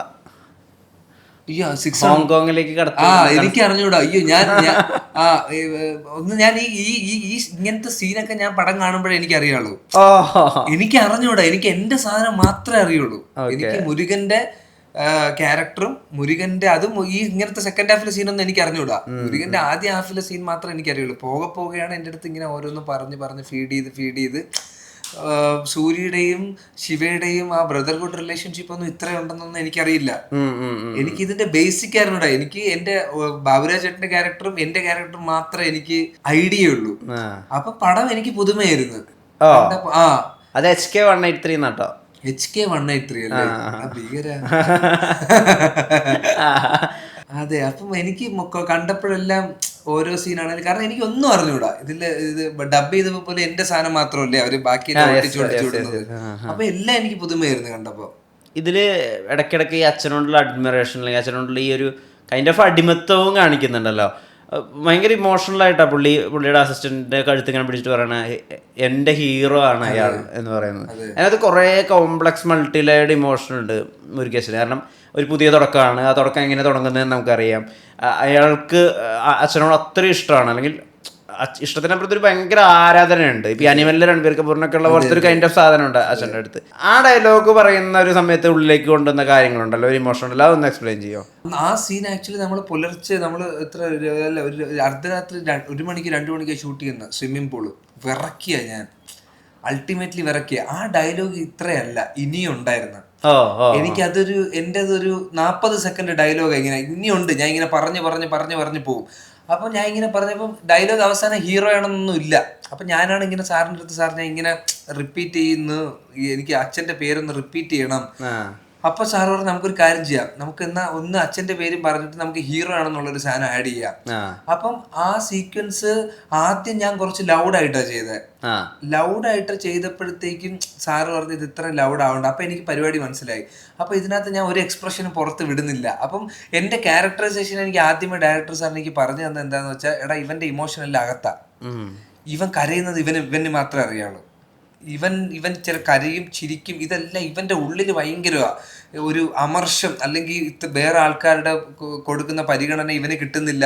അപ്പൊ ഈ എല്ലാ സാധനവും ഉണ്ട്. പക്ഷെ ഇവൻ അച്ഛൻ എന്ന് പറഞ്ഞ ജീവനാണ്, ഭയങ്കര ഇഷ്ടമാണ്. അപ്പൊ ആ ഒരു ചെറിയ ഇപ്പൊ അച്ഛൻ എന്നെ അടിക്കുന്ന ഒരു സീക്വൻസിലാണെങ്കിലും ഒന്നുമില്ല, അച്ഛൻ ടവൽ എടുക്കുമ്പോൾ ഞാൻ ഇന്ന് ടവൽ എടുത്ത് കൊടുക്കും. അപ്പം അങ്ങനത്തെ ചില 1-2 സീക്വൻസ് നമ്മൾ ഇതിനകത്ത് കൊടുത്തിട്ടുള്ളൂ. അപ്പം അത് ഇങ്ങനെ ഇതിന് മുന്നേ ഒരു ഇന്റർവ്യൂവിൽ ഒരാളെ കൂടെ ചോദിച്ചിട്ടുണ്ട്, അതിനുശേഷം നീ ഞാൻ ചോദിക്കുന്നത്. അപ്പം അത് കേൾക്കുമ്പോൾ എനിക്കും ഭയങ്കര സന്തോഷം തോന്നി. കാരണം ഈ അവൻ്റെ കൊങ്ങയ്ക്ക് പിടിച്ചിട്ട് ഹീറോ ആണെന്ന് പറയുന്ന സീനാണെങ്കിലും എനിക്ക് കണ്ടപ്പോഴാണ് ഞാൻ കുഴപ്പമില്ലാതെ പരിപാടി ചെയ്തിട്ടുണ്ട്. അപ്പം അച്ഛൻ്റെ അടുത്തുള്ള ഒരു അഡ്മിറേഷൻ അതിനകത്തുണ്ട്, വിഷമമുണ്ട്, എല്ലാം. എനിക്കും അൾട്ടിമേറ്റ്ലി ഇത് ഗൗതം സാറാണ്. ഞാൻ എൻ്റെ കയ്യിൽ നിന്നൊരു പരിപാടി ഇല്ല, ഗൗതം സാറും പുള്ളിയുടെ ഫ്രീഡമാണ്. ഞാൻ ആ സമയം ചെയ്യുമ്പം ക്യാമറ സത്യം പറഞ്ഞാൽ ഇവിടെയായിരുന്നു. അപ്പം ഇവര് നേരത്തെ റിഹേഴ്സൽ ചെയ്ത് ഇങ്ങനെയായിരുന്നു ഞാൻ പിടിക്കുന്നത്. അപ്പം ഞാൻ സാറിൻ്റെ അടുത്ത് പറഞ്ഞു, സാർ എനിക്കിത് ഭയങ്കര ബുദ്ധിമുട്ട്, ഞാൻ ഇങ്ങനെ തന്നെ പിടിക്കാം, കാരണം എനിക്കിതാ വാക്ക്. പുള്ളി ക്യാമറ മാറ്റി, അവിടെ നിന്ന് മാറ്റിയിട്ട് ഇവിടെ വെച്ചിട്ട് ലൈറ്റ് സെറ്റ് ചെയ്ത് ഇങ്ങനെ ഷൂട്ട് ചെയ്യാം. കാരണം ആക്ടേഴ്സിനെ കംഫർട്ടബിൾ ആക്കുന്ന ഒരു ഡയറക്ടറാണ് പുള്ളി. എനിക്ക് അങ്ങനെ തോന്നിയിട്ടുണ്ട്. മുമ്പത്തെ സിനിമകളിൽ എങ്ങനെയാന്ന് വെച്ചാൽ, എടാ എനിക്കിങ്ങനെ തോന്നുന്നു, ഞാൻ പറയൂല, ഞാൻ മനസ്സിൽ വെച്ചേക്കും, കാരണം പറഞ്ഞ തെറ്റാവോ നമ്മളെ ഉള്ളിലെ സാധനം. അപ്പൊ അതെന്നെ ഭയങ്കരമായിട്ട് എന്നെ കുറച്ച് പ്രശ്നങ്ങൾ ഉണ്ടാക്കിയിട്ടുണ്ട് എൻ്റെ കരിയറിൽ. അപ്പൊ അതെടുത്ത് മാറ്റുക. നമ്മുടെ ഡയറക്ടറിനോട് നമ്മളൊരു ഡൗട്ട് ചോദിക്കുന്നതിൽ ഒരു തെറ്റുമില്ലല്ലോ. അല്ലെങ്കിൽ നമ്മൾ എനിക്കിതാണ് ഒന്ന് ഇത് നോക്കാം, ഡയറക്ടർ പറയും വേണ്ട മറ്റേതിനെ മതി നോക്കിയേ, ചോദിച്ച ഒരു സന്തോഷമെങ്കിലും നമുക്കുണ്ടാവില്ല ബ്രോ. അപ്പം എപ്പോഴും ഇപ്പം എനിക്ക് തോന്നിയിട്ടുണ്ട്, അതായത് നമ്മൾ ഇനിയിപ്പോൾ ഒരു പടം ചെയ്യണം, നമ്മൾ ഒരിക്കലും ഒരു കൺഫ്യൂഷന്റെ ബേസിസിൽ ക്യാമറയുടെ ഫ്രണ്ടിൽ നിൽക്കരുത്, കണ്ടുപിടിക്കുന്നത്. നമ്മുടെ ഫുൾ ക്ലാരിറ്റി ഇതാണ്, ഇങ്ങനെയൊക്കെയാണ് നമ്മളെ പരിപാടി, ഇങ്ങനെയായിരിക്കും എൻ്റെ ചിന്ത എന്നുള്ള രീതിയിൽ നമ്മൾ ഭയങ്കര കോൺഫിഡൻ്റ് ആയിരിക്കുംടാ. എനിക്ക് ഈ പടത്തിൽ മൊത്തം അങ്ങനെയായിരുന്നു. എൻ്റെ ഡൗട്ടുകളെല്ലാം ഞാൻ ക്ലിയർ ചെയ്താണ്. കൺവിക്ഷൻ ഉണ്ട്, നന്നായിട്ട് അറിയാം എന്താ ചെയ്യണേന്ന്. ഞാൻ ചോദിച്ചാ പോയത്. എൻ്റെതായിട്ടുള്ള സജഷൻ ഞാൻ ചോദിക്കും, സാറ് പറയും, ചിലപ്പോൾ പറയും എടാ വേണ്ട, ഓക്കെ സാർ. പക്ഷെ സാറിൻ്റെ പെർമിഷനോടെയാണ് ഞാൻ ചെയ്യുന്നത്. പക്ഷെ ചെയ്യുന്നതിന് മുന്നേ ഞാൻ ചോദിച്ചിട്ടാണ് ഞാൻ ചെയ്യുന്നത്. ഒരു ഡൗട്ടിൻ്റെ പുറത്തും ഞാൻ ഇതിനകത്ത് ചെയ്തിട്ടില്ലായിരുന്നു. ഈ 9 വർഷത്തെ കണക്കുണ്ടല്ലോ, ഈ 9 വർഷത്തിൽ ആദ്യത്തെ 1-2 വർഷങ്ങളിൽ നമുക്കതൊരു എൻജോയ്മെൻ്റ് ഉണ്ടാവും, ഒരു ഫണ്ണുണ്ടായിരിക്കും. പിന്നെ അതൊരു 2-3 വർഷം കൂടി കഴിയുമ്പോഴേക്കും ചിലപ്പോൾ നമ്മുടെ കൂടെയുള്ള കണ്ടംപററീസ് സെറ്റിലാവുമ്പോൾ ഉണ്ടാവുന്നൊരു വിഷമമുണ്ട്. അത് കഴിഞ്ഞിട്ട് നമുക്കൊരു ബ്രേക്ക് കിട്ടുന്നു. പിന്നെ ബ്രേക്ക് കിട്ടാത്ത, അതായത് ഓഫർ കിട്ടാത്ത ഒരു അവസ്ഥയുണ്ടല്ലോ, ഈ മരുഭൂമിയിലെ മഴ പോലെ എപ്പോഴെങ്കിലും ഒരു സിനിമ വരുന്നൊരു അവസ്ഥ ഉണ്ടല്ലോ. അത് വളരെ ടഫാണ്. കാരണം വൺസ് നമ്മൾ എസ്റ്റാബ്ലിഷ് ആവുകയും ചെയ്തു, എന്നാൽ അവസരം കിട്ടുന്നുമില്ല. ഈ നിലനിന്ന് പോകുന്നതിൻ്റെ ഒരു സ്ട്രഗിൾ ഉണ്ടല്ലോ, കിങ്ഡം വരെയുള്ളത്. അത് എങ്ങനെയാ കടന്നുപോയത്? നീ പറഞ്ഞ പോലെ കറക്റ്റ് അതാ. അതായത് ആദ്യത്തെ 2 കൊല്ലം ഞാൻ ബാക്ക്ഗ്രൗണ്ട് ആർട്ടിസ്റ്റ് ആയിട്ടാണെങ്കിൽ പോലും ഭയങ്കര എക്സൈറ്റ്മെന്റ് നമ്മുടെ ഉള്ളിലുണ്ടാവും, മനസ്സിലായല്ലോ. പിന്നെ പതുക്കെ നമുക്കൊരു ഇത് കിട്ടും. ഇപ്പൊ നായകൻ വന്നപ്പം അത്യാവശ്യം നല്ലൊരു ഇത് നമുക്ക് കിട്ടി, റെക്കഗ്നിഷൻ കിട്ടി, ആൾക്കാർ ഫോട്ടോ എടുത്ത് തുടങ്ങി. അപ്പം നമ്മളെ ഉള്ളിലൊരു പ്രതീക്ഷ ഉണ്ടല്ലോ, നമ്മൾ ഓക്കെ നമ്മൾ വേറൊരു രീതിയിൽ നമ്മൾ ലോഞ്ച് ആകും, വേറൊരു രീതിയിൽ വരും. അപ്പം ഉണ്ടായ സിനിമകൾ നടന്നില്ല, അപ്പം വീണ്ടും ഞാൻ ഒന്നേന്ന് തുടങ്ങണം. ഇതിന്റെ മേളിലുള്ള ഏറ്റവും വലിയ ബാഗേജ് എന്താന്ന് വെച്ചാൽ വീട്ടുകാരെ നമുക്ക് നോക്കണം. അപ്പം നമുക്കൊരു ജോലി, നമുക്ക് സമ്പാദ്യം, ഇതെല്ലാമാണ് നമ്മുടെ ഏറ്റവും വലിയൊരു ബാഗേജ്. അപ്പം ഇതാണ് എൻ്റെ ഉള്ളിൽ ഇങ്ങനെ കറങ്ങുന്ന. ഓരോ സിനിമ ഡ്രോപ്പ് ആകുമ്പോഴും കരഞ്ഞിട്ട് വരെ ഉണ്ട്. അപ്പം ഇത് കാരണമാണ് ഒന്നും ചെയ്തു കൊടുക്കാൻ പറ്റണില്ല. വീട്ടിൽ കൂട്ടുകാരന്മാരെല്ലാം സെറ്റിലാവുന്നുണ്ട്. അപ്പം നമുക്ക് സിനിമ എന്ന് പറഞ്ഞുകൊണ്ടിരിക്കുന്നതാണ്. പക്ഷെ സ്റ്റിൽ വീട്ടിൽ നിന്ന് അങ്ങനെ ഒരു 2 കൊല്ലം കൊറോണ കൊണ്ടുപോയി, വേറൊന്നും ചെയ്യാനും പറ്റിയില്ല. അപ്പം വീട്ടിൽ നിന്ന് അങ്ങനത്തെ ഒരു പ്രഷർ ഇല്ലായിരുന്നില്ല. അതുകൊണ്ടാണ് ഞാൻ സിനിമയിൽ നിന്നത്. വീട്ടിൽ നിന്നൊന്നും ഇല്ലായിരുന്നു, വീട്ടിൽ ഭയങ്കര സപ്പോർട്ടീവ് ആയിരുന്നു. ഞാൻ എൻ്റെ അറിവിലൊരു 27-28 വയസ്സ് വരെ ഞാൻ എൻ്റെ വീട്ടിൽ നിന്ന് എനിക്ക് അമ്മയും അച്ഛനും തരുന്നതാണ് എൻ്റെ പൈസ. എവിടെയെങ്കിലും യാത്ര ചെയ്യാൻ പോകുമ്പോൾ പോലും ഇവർ തരുന്നതാണ് എൻ്റെ പൈസ. അപ്പം എനിക്കതിലൊരു പ്രശ്നമില്ല. കാരണം ഇവരെനിക്ക് തരുന്നത് ഞാൻ അവർക്ക് കൊടുക്കുന്നത് അച്ഛനും മോനും അല്ലേ, വേറെ ആരെങ്കിലും പൈസ ഒന്നും അല്ലല്ലോ ഞാൻ എടുത്തുകൊണ്ട് പോകുന്നത്. ഒരു പോയിന്റിൽ മറ്റുള്ളവരിങ്ങനെ ഹിറ്റടിക്കുന്നു വരുന്നു എന്ന് പറയുമ്പോൾ നമ്മൾ സോഷ്യൽ മീഡിയ ഭയങ്കരമായിട്ട് ഉപയോഗിച്ചിട്ട് ഞാൻ ഈ സോഷ്യൽ മീഡിയ എല്ലാം ഡിലീറ്റ് ചെയ്ത് ഒരു മാസം ഉപയോഗിക്കാൻ ഞാൻ ഇരുന്നിട്ടുണ്ട്. കാരണം മെന്റലി ഭയങ്കര ബുദ്ധിമുട്ടായിട്ട് ഒരു പോയിന്റില്. പിന്നെ പിന്നെ പിന്നെ ഞാൻ പൊതുവെ എല്ലാവരും ഇന്റർവ്യൂസും ഓഡിയോ ലോഞ്ചൊക്കെ കാണുന്നത്. അപ്പൊ ധനുഷ് ഒരു പരിപാടി പറയും, അതായത് മറ്റുള്ളവ ഓടണുണ്ടോ ഇല്ലയോ എന്നുള്ളതല്ല, നമ്മൾ ഓടണുണ്ടോ നീ അത് നോക്ക് എന്ന് പറയുന്നൊരു സാധനമുണ്ട്. ആലോചിക്കുമ്പോൾ ശരിയാടാ, അന്ന് എനിക്കിപ്പോ സിനിമകൾ കുറവാണെങ്കിൽ പോലും നായികാനായകൻ കേട്ട് 4 പേരെന്നെ കാണുമ്പോൾ ചേട്ടാ നായികാനായകനിലെ വെങ്കിച്ചേട്ടനല്ലേ ചോദിക്കുമ്പോൾ ആ സ്ഥാനത്ത് നിൽക്കാൻ ആഗ്രഹിക്കുന്ന ഒരുപാട് ആൾക്കാരുണ്ട് പുറത്ത്. ഡെഫിനറ്റ്ലി ഒരുപാട് ആൾക്കാരുണ്ട്. അപ്പം അവരുടെ ഒരു പ്രതിനിധിയായിട്ട് ഞാൻ ഇവിടെ നിൽക്കുമ്പോൾ ആ സ്ഥാനം ഞാൻ റെസ്പെക്ട് ചെയ്തില്ലെങ്കിൽ ഞാൻ പിന്നെ എന്താ എക്സ്പെക്ട് ചെയ്യണത്? ഞാൻ എന്താ മമ്മൂക്കെ പോലെ ഒരു സംഭവമാണോ എക്സ്പെക്ട് ചെയ്യണത്? ആഗ്രഹമാണത്.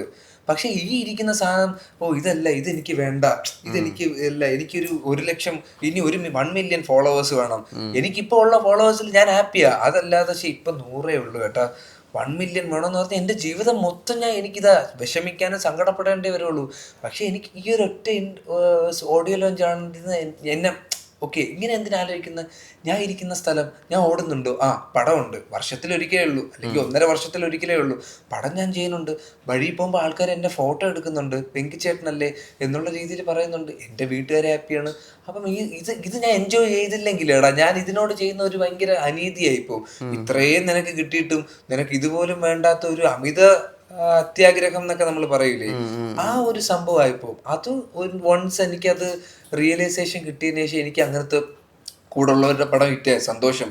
എന്റെ പടം എന്തെങ്കിലും ഹിറ്റാവും, ഞാൻ ഓടുന്നുണ്ട്, എനിക്ക് പടങ്ങളുണ്ട്, ഞാൻ പടം നടന്നുകൊണ്ടിരിക്കുക. ഇപ്പൊ എന്താ കിങ്ഡം, എനിക്ക് ഇത്രയും കോള് വരുന്നു, സ്ക്രിപ്റ്റ് വരുന്നു, ഞാനിത് എൻജോയ് ചെയ്യുന്നുണ്ട്, എനിക്ക് ഇനി ഇത് വേണം. പക്ഷെ ഇപ്പൊ ഇരിക്കുന്ന ഇതിൽ ഞാൻ ഹാപ്പിയാണ്. ഇനി എന്തെങ്കിലും ഒരു കിടിലം പരിപാടി എനിക്ക് വരും, ഞാൻ ചെയ്യും, അടുത്തടുത്ത ലെവലിൽ പോകും. ഇതേപോലത്തെ ചെറിയ കാര്യങ്ങളിൽ വരെയും എക്സൈറ്റ്മെന്റ് എനിക്ക് ജീവിതകാലം മൊത്തം കണ്ടെത്തണം എന്ന് ആഗ്രഹിക്കുന്ന ഒരു വ്യക്തിയാണ് ഞാൻ. അത് പൊളിഞ്ഞു പോകാതെ നോക്കണം എന്നുള്ളതാ. നീ നേരത്തെ പറഞ്ഞ പോലെ ആ 2 വർഷം എനിക്കുണ്ടായ എക്സൈറ്റ്മെന്റ് ഒരു സമയത്ത് പോയിട്ടുണ്ട്. ഒരു സീൻ കിട്ടുമ്പോൾ, ഒരു ഡയലോഗ് കിട്ടുമ്പോൾ, ഒരു ക്ലോസ് കിട്ടുമ്പോൾ ആ എക്സൈറ്റ്മെന്റ് പോയിട്ടുണ്ട്. അതെനിക്ക് തിരിച്ചു വന്നു. അതെനിക്ക് കിങ്ഡത്തിൽ ഉടനീളം ഉണ്ടായിരുന്നു. എനിക്ക് ഒരു ക്ലോസ് കിട്ടുമ്പോൾ പോലും ഐ വാസ് വെരി എക്സൈറ്റഡ്. ഞാൻ ഭയങ്കര എക്സൈറ്റഡ്. ഓരോ ഡയലോഗ് കിട്ടുമ്പോൾ, ഓരോ സീൻ കിട്ടുമ്പോൾ സൂപ്പറാ. കാരണം ഇപ്പൊ കിങ്ഡം പടത്തിൽ ഇന്റർമിഷൻ കഴിഞ്ഞ ഉടനെ ഒരു സീനുണ്ട് ബാബുരാജ് ചേട്ടനുമായിട്ട്. പുള്ളി എൻ്റെ അടുത്ത് ഒരു പരിപാടി പറയുന്നത്, അത് റീഷൂട്ട് ചെയ്ത സീനാ. ആ സീൻ വീണ്ടും എടുത്തതാ, അച്ഛൻ്റെ അടുത്തുള്ള പരിപാടി ഒന്നും കൂടെ കാണിക്കാൻ വേണ്ടി. ആ സീൻ കിട്ടിയപ്പോൾ ഞാൻ ഭയങ്കര ഹാപ്പി. എനിക്ക് എക്സ്ട്രാ ഒരു സീനും കൂടെ കിട്ടുകയാണ്. അപ്പൊ ആ സാധനം എനിക്ക് തിരിച്ച് ആ എക്സൈറ്റ്മെന്റ് വന്നു. ഞാൻ അതിൽ ഭയങ്കര ഹാപ്പി. എനിക്ക് ചെറിയ കാര്യങ്ങളിലും വലിയ കാര്യങ്ങളിലും എക്സൈറ്റ്മെന്റ് കണ്ടെത്തുന്ന ഒരു വ്യക്തിയാണ് ഞാൻ. ഇതേ സമയം എന്തെങ്കിലും മോശമായിട്ട് വരുമ്പോഴത്തേക്ക് ശരി നമുക്ക് വിഷമം ഉണ്ടാവും. പക്ഷെ ഞാനിപ്പോൾ നിൽക്കുന്ന സ്റ്റേജ് ഓർത്ത് ഞാൻ സന്തോഷിക്കുന്നു. എന്ത് വിഷമം വന്നാലും ശരിയാ, ഓക്കെ, വീട്ടുകാർ ഹാപ്പിയാണ്, എനിക്ക് സാമ്പത്തികമായിട്ട് എനിക്ക് കുറച്ച് പൈസ കിട്ടുന്നുണ്ട്, എൻ്റെ ആഗ്രഹങ്ങൾ നടന്നു പോകുന്നുണ്ട്. അപ്പോൾ ഇതിനകത്ത് എന്ത് നെഗറ്റീവായിട്ടുള്ള കാര്യം വന്നാലും നമ്മൾ ആലോചിക്കുമല്ലോ, എടാ ഇത് ആലോചിക്കുക, ഇങ്ങനെ ആലോചിക്കുന്നു സ്വയം പറഞ്ഞ് ഞാൻ തന്നെയാണ് എൻ്റെ കൗൺസിലിങ്ങും എൻ്റെ തെറാപ്പിയും ഇതും പരിപാടിയും എല്ലാം സ്വയം ഭയങ്കര ഇഷ്ടമാണല്ലേ? ഭയങ്കര ഇഷ്ടമാണ് എനിക്ക് എന്നെ. ഒരു പോയിന്റിൽ എനിക്ക് ഒരു സമയത്ത് എൻ്റെ ശബ്ദം എനിക്ക് ഇഷ്ടമല്ലായിരുന്നു, എനിക്ക് കുറച്ചും കൂടെ ബേസ് വോയിസ് വേണം. അപ്പം ഞാൻ ഡബ് ചെയ്യുമ്പോൾ പോലും എവിടെയാ പോകുന്നത്. അപ്പം ഇങ്ങനത്തെ ഇതൊക്കെ എന്നെ ബാധിച്ചിട്ടുണ്ട്. എന്റെ ഡ്രസ്സിങ്ങും എല്ലാം എന്നെ ബാധിച്ചിട്ടുണ്ട്. അപ്പം ഞാൻ എന്നെ ഇഷ്ടപ്പെട്ടില്ലെങ്കിൽ വേറെ ആരുടെ എന്നെ ഇഷ്ടപ്പെടുന്നത്? എനിക്ക് ഫസ്റ്റ് എന്നെയല്ലേ ഞാൻ ഇഷ്ടപ്പെടേണ്ടത്. അത് ഞാൻ റിയലൈസ് ചെയ്തു. അപ്പം അതിനുശേഷം ഞാൻ ഇനി ലുങ്കിയിട്ട് പുറത്തിറങ്ങിയാലും എൻ്റെ ഡ്രസ്സിൽ ഞാൻ ഹാപ്പിയാ. ഞാൻ അതിട്ടിറങ്ങിയാലും ഞാൻ ഹാപ്പിയാ. എനിക്കൊരു അതൊന്നുമില്ല, ഞാൻ ഹാപ്പിയാ. എൻ്റെ ഉള്ളിൽ ഞാൻ അത്രയും കോൺഫിഡൻ്റ്. എനിക്ക് എന്ത് ഡ്രസ്സ് തന്നാലും ഞാൻ കോൺഫിഡൻ്റാ. കാരണം ഡ്രസ്സിലൊന്നുമില്ല, നമ്മുടെ കോൺഫിഡൻസിലാണ് അൾട്ടിമേറ്റ് തിങ്. അതില്ലാതെ നമ്മളിപ്പോൾ ഒരു സ്ഥലത്ത് വന്നിട്ട് നമ്മളിങ്ങനെ നിന്നോണ്ടിരുന്ന ക്യാമറ അത് കണ്ടുപിടിക്കും. പിന്നെ നമ്മളൊരു സീൻ ചെയ്യാണ്, നമുക്കൊരു ഐഡിയ ഇല്ല, നമ്മൾ ചെയ്താൽ കണ്ടുപിടിക്കും. ഉറപ്പായിട്ട് ആൾക്കാർ എന്തോ ഒപ്പിക്കുകയാണ് എന്നുള്ള സാധനം മനസ്സിലാവും. നമ്മൾ എത്രത്തോളം റിയലായിട്ടും ജെന്യുവനായിട്ട് നിൽക്കുകയാണോ അത്രയും നല്ലതാ. ഫഹദ്ക്ക ഒരു ഇന്റർവ്യൂവിൽ പറഞ്ഞ കേസാ, ക്യാമറയുടെ മുമ്പിൽ ജെന്യുവനായിട്ട് നിൽക്കുക, അതെ, അവിടെ എല്ലാം പിടിക്കും. അതൊക്കെയാണടാ എൻ്റെ ഒരു റിയലൈസേഷൻ. ഇത് ക്യാമറയുടെ പുറത്ത് നമ്മളൊരു സീൻ നമുക്ക് കൃത്യമായിട്ട് മനസ്സിലായിട്ടില്ലെങ്കിൽ പിന്നെ ഈ കൈയും കാലും പോലെ നമുക്ക് എന്താ ചെയ്യേണ്ടതെന്ന് ഒന്നും കിട്ടൂല. നമ്മൾ എന്തെങ്കിലും ചെയ്യും. നമ്മളിപ്പോ വെറുതെ നിൽക്കുന്നു, നമ്മൾ വെറുതെ സംസാരിച്ചുകൊണ്ടിരിക്കുന്നു. അപ്പം ഇതിനു മുമ്പേ നമ്മളൊരു കോൺഷ്യസ്നെസ് എന്ന് വെച്ചാൽ കൈ ഉപയോഗിക്കുക. അപ്പൊ നമ്മളിങ്ങനെ കേട്ടിട്ട് നമ്മളിങ്ങനെ വെക്കുന്നു. ഇതെല്ലാം നമ്മൾ റിയൽ ലൈഫിൽ ഇങ്ങനെ ചെയ്യുമോ? ഇല്ല. നമ്മളിങ്ങനെ കേട്ടോണ്ടിരിക്കും. ചിലപ്പോൾ നമ്മളിങ്ങനെ ചാരി നമ്മൾ നിൽക്കും, ഇങ്ങനെ കേട്ടോണ്ടിരിക്കും. നമ്മളിങ്ങനെ കേട്ട് വല്ലപ്പോഴും വല്ലതും വന്ന ഇങ്ങനെ വല്ലതും വന്നാലേ പോവുള്ളൂ. അപ്പൊ ഇതെല്ലാം എന്റെ റിയലൈസേഷനാ. പണ്ട് നമ്മൾ ഇതിന് വേണ്ടി ചെയ്യും. റിയാക്ഷൻ ആണല്ലോ മെയിൻ. ഡയലോഗ് പറയുന്നതിനേക്കാളും നമ്മൾ ഒരാൾ പറയുമ്പോൾ നമ്മൾ റിയാക്ട് ചെയ്തുകൊണ്ടിരിക്കും. റിയാക്ട് ചെയ്യുമ്പോ ഇത് ഓവറാ, ഇതെനിക്ക് മനസ്സിലായി. നമ്മൾ ഓക്കെ നോക്കാം നമുക്ക് ഇങ്ങനെ നമ്മൾ തലയാട്ടിക്കൊണ്ടിരുന്നാ മതി, അത്രയും മതി. ഇതെല്ലാം എനിക്ക് ഈ ഇന്റർവ്യൂവും ഇവരൊക്കെ ഇപ്പം ഫഹദൊക്കെ ആണെങ്കിലും അർജുൻ അശോകനാണെങ്കിലും ഷർഫുദ്ദീൻ ആണെങ്കിലും ഇവരുടെയൊക്കെ ഓരോ റിയാക്ഷനും കാര്യങ്ങളൊക്കെ ഇവരൊക്കെ ഭയങ്കര സട്ടിലായിട്ടാണ് ചെയ്യുന്നത്. സ്റ്റാൻഡപ്പ് ഒക്കെ ഞാൻ ചെയ്യുമ്പോൾ അർജുൻ്റെ അടുത്ത് ഞാൻ ചോദിച്ചിട്ടുണ്ട്. അവൻ ഇങ്ങനെ ഓരോ ഡയലോഗ് പറയുമ്പോൾ അവൻ ഭയങ്കര സിമ്പിളായിട്ടാണ് പറയുന്നത്. ഞാൻ ഭയങ്കര എഫേർട്ട് എടുത്ത് ഭയങ്കര പരിപാടിയിൽ അതിന്റെ ആവശ്യമില്ല. അഭിനയിക്കുകയാണ്, അതിനകത്ത് അഭിനയിക്കുകയാണ്. അതിന്റെ ആവശ്യമില്ല. അന്നത്തെ സമയത്തൊക്കെ ഒരു ക്ലോസ് വന്നാൽ എനിക്ക് കുറച്ചും കൂടെ പേടിയാണ്. ക്ലോസ് കുറച്ചും കൂടെ ഇതാക്കണം. ആ എക്സൈറ്റ്മെന്റ് അല്ലേ എനിക്ക്. ക്ലോസ് എന്ന് പറഞ്ഞ പേടിയാ. പിന്നെ അതെനിക്കിപ്പോ ഒരു എക്സൈറ്റ്മെന്റാ. ക്ലോസ് വെച്ചാൽ ഞാൻ ഭയങ്കര ഹാപ്പിയാ. പിന്നെ എനിക്ക് അങ്ങനെ ഇപ്പം ഒരു ടേക്കിൽ തീർക്കണം അങ്ങനത്തെ ബാഗേജ് ഇല്ലടാ. അതും എനിക്ക് പല ഇന്റർവ്യൂസും കണ്ടാണ് പലരും പറയും ടേക്കിലല്ല കാര്യം. നമ്മളിപ്പം ഡയറക്ടർ പെർഫെക്ഷന് വേണ്ടിയിട്ടാണ് ഓരോ ടേക്കും പറയുന്നത്. അപ്പം നമ്മൾ അതിൽ ഉടഞ്ഞു പോവാതെ നമ്മൾ കേട്ട് പരിപാടി ചെയ്ത് അൾട്ടിമേറ്റ്ലി ഫൈനൽ ടേക്ക്. പണ്ട് ആക്ടേഴ്സിന് ഒരു റെസ്യൂം ബിൽഡിംഗ് പോലൊരു പരിപാടി ഉണ്ടായിരുന്നു. അത് ഈവൻ സിംഗിൾ ടേക്ക് ആർട്ടിസ്റ്റാ.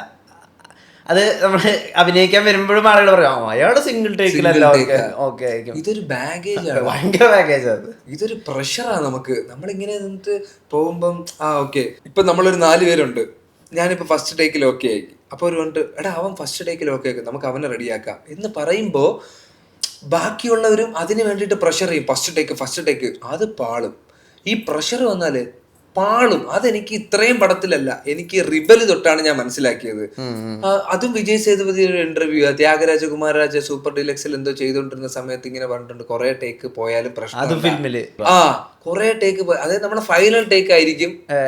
അതെ അത് ചിലപ്പോ ഏതെങ്കിലും ഒരു ടേക്ക് ആയിരിക്കും ചിലപ്പോ പറയാൻ പറ്റില്ല. നമ്മളിപ്പോ 4 ടേക്ക് എടുത്ത് ചിലപ്പോ ആദ്യത്തെ ടേക്ക് ആയിരിക്കും ഇവര് ഫിക്സ് ചെയ്യുന്നത്. പക്ഷേ ഈ 4 ടേക്ക് ഡയറക്ടറിന്റെ പെർഫെക്ഷന് വേണ്ടിയിട്ടാണ്. പുള്ളിക്കൊരു വിഷൻ ഉണ്ട്, അതിലേക്ക് നമ്മൾ എത്തുകയാണല്ലോ. അപ്പൊ അതിനു വേണ്ടി ചെയ്യുമ്പോൾ നമുക്ക് എന്തിനാണ് അങ്ങനെ ഒരു പ്രഷർ? ക്യാമറയുടെ ഫ്രണ്ടിൽ ഇത്രയും പ്രഷർ ഇട്ട് ഇഷ്ടപ്പെട്ട ഒരു ജോലി ചെയ്യുന്നു, അതേ പ്രഷറോടുകൂടി ചെയ്താൽ എങ്ങനെ ഇരിക്കും? അതാ അവസ്ഥ. ഞാൻ ഭയങ്കര റിലാക്സ്ഡ്. ഈ ഇപ്പൊ എനിക്കറിയാം, ഇപ്പൊ വെങ്കിയുടെ കൂടെ തന്നെ തുടങ്ങുന്ന കുറെ ആക്ടേഴ്സ് EMI ആക്ടേഴ്സ് ആയിട്ട് മാറിയിട്ടുണ്ടാവും. കാരണം പല EMIകൾ അടയ്ക്കാൻ വേണ്ടിയിട്ട് അവർക്ക് പല സിനിമകൾ ചെയ്യുക, പല കൊളാബറേഷൻസിന്റെ ഭാഗമായി പോവുക. അത് അവർക്ക് ഉണ്ടാക്കുന്ന ഒരു സന്തോഷമില്ലായ്മയുണ്ട്. കാരണം നമ്മൾ എന്തിനാണോ വന്ന് തുടങ്ങിയത് അത് മാറിയിട്ട് പിന്നെ കംപ്ലീറ്റ്ലി EMIകൾ കൊണ്ട് എത്തിക്കാൻ വേണ്ടിയിട്ട് EMI ആക്ടർ ആവണ്ട തീരുമാനിച്ചത് ഘട്ടത്തിലാ.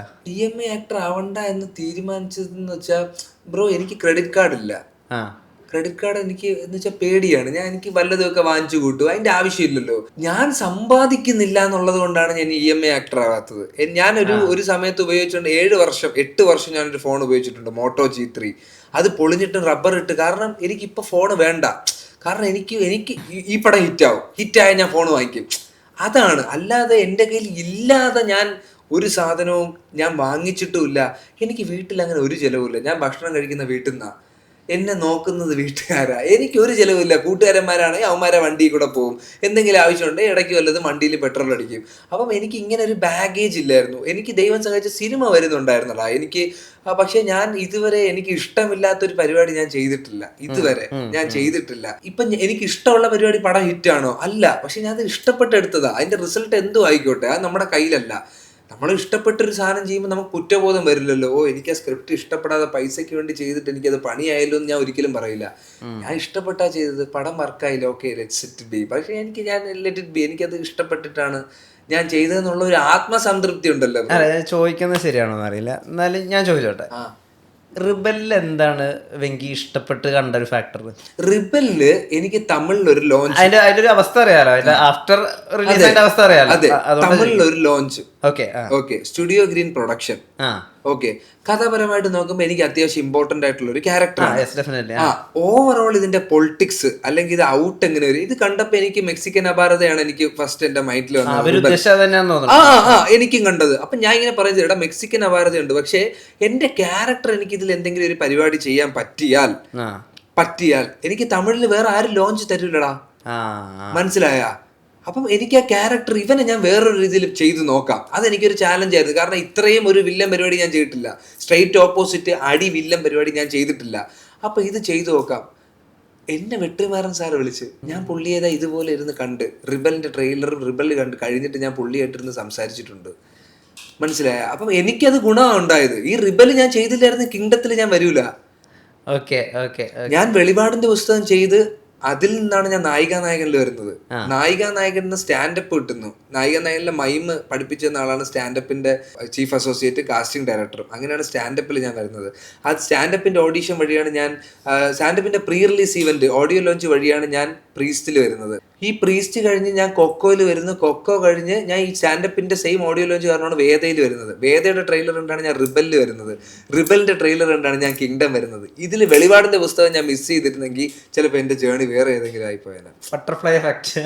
ബട്ടർഫ്ലൈ എഫക്ട് ലിറ്ററലി അതാണ് എൻ്റെ ഇതിലുണ്ടായത്. എനിക്കിതാണ് തമിഴിലൊരു ലോഞ്ച്, അതിനുശേഷം എനിക്ക് പടങ്ങൾ വന്നു, എനിക്ക് പരിപാടി വന്നു, കിങ്ഡം വന്നു. എനിക്ക് കിങ്ഡത്തിനെ സംബന്ധിച്ചിടത്തോളം ഗൗതം തിന്നൻ ഒരു പടം, ജേഴ്സി എനിക്ക് ഏറ്റവും ഇഷ്ടപ്പെട്ട പടം, വിജയ് ദേവരക്കൊണ്ട പടം, കിടിലൻ പ്രൊഡക്ഷൻ, കിടിലൻ ടീം. എൻ്റെ ക്യാരക്ടർ പറഞ്ഞപ്പോൾ ഞാൻ പരിപാടി ഇന്ന. അപ്പം ഇതാണ് എന്നെ ഈ എക്സൈറ്റ് ചെയ്യിക്കുന്ന കുറച്ച് കാര്യങ്ങളുണ്ടല്ലോ ടാസ്ക്. ഓക്കെ, അപ്പൊ ചിലപ്പോൾ നമ്മൾ പ്രേക്ഷകർ എന്നുള്ള രീതിയിൽ ചിലപ്പോൾ നമുക്കിപ്പോൾ ഒരു പടം പരാജയമോ അല്ലെങ്കിൽ വെൽ റിസീവ്ഡ് അല്ലാന്നോ തോന്നുന്ന പടം ചിലപ്പോൾ പക്ഷെ ഒരു ആക്ടർക്ക് ഭയങ്കരമായിട്ട് ഗുണം ചെയ്യും. ഗുണം ചെയ്യും പിന്നെ ഉറപ്പായിട്ടും.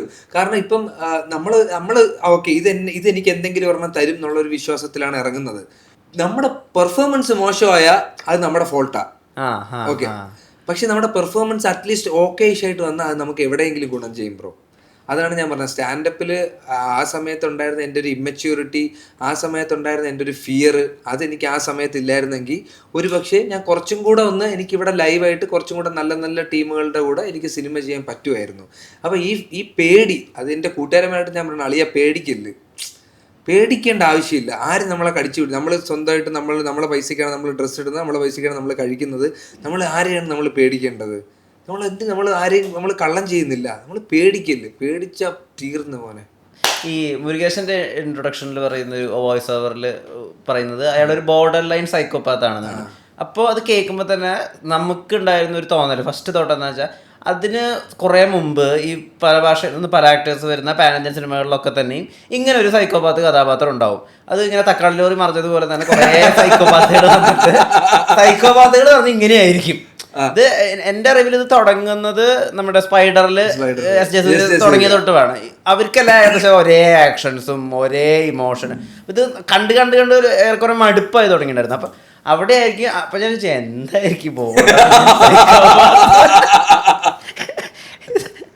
അപ്പോഴാണ് കാണുന്നത്. പക്ഷെ ഇയാളുടെ സൈക്കോ തരം ഇരിക്കുന്നത് തോട്ട് പ്രോസസ്, സൂത്രങ്ങളുണ്ട്. അതായത് ഒരേയാൾ ഒരു കാര്യം ചെയ്യുന്നതിന്റെ പിന്നിൽ വേറെ ഭയങ്കര വലിയൊരു ലാർജ് പ്ലാൻ ഉണ്ടാവുക. അങ്ങനത്തെ കൈൻഡ് ഓഫ് ജോക്കറിനൊക്കെ ഉണ്ടല്ലോ അങ്ങനത്തെ ചില പ്ലാനുകൾ. അയാൾ ചെറിയൊരു പെൻസിലാണ് ഒളിപ്പിക്കാൻ വേണ്ടി ട്രിക്ക് കാണിക്കുകയാണെങ്കിലും അത് കാണിക്കുന്ന അയാളുടെ ഒരു വയലൻസ് ആണല്ലോ. അതുപോലെ ഈ മുരുകേശന് ഇപ്പൊ കുറച്ചാൾക്കാർ ഇൻവൈറ്റ് ചെയ്തേക്കാം, ആ ഇൻവിറ്റേഷന്റെ പിന്നിൽ ഭയങ്കര വലിയൊരു പ്ലാൻ ഉണ്ടെന്ന് നമുക്ക് മനസ്സിലാകും.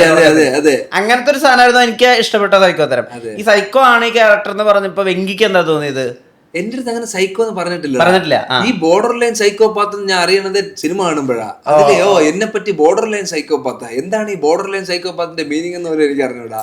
അപ്പം ഈ പടം ചെയ്തപ്പം ഞാൻ പറഞ്ഞില്ലേ, സാർ എന്റെ അടുത്ത് പറഞ്ഞത് നീ ഹീറോ ആണ്, യു ആർ ദ ഹീറോ, നീ അത്രയും ജെനുവിനാണ് നിന്റെ കാര്യത്തിൽ എല്ലാത്തിലും. ഇവരാണ് നിന്നെ ചീറ്റ് ചെയ്യാൻ നോക്കുന്നത്. ഓക്കെ, നീ സസ്പീഷ്യസ് ആണ്.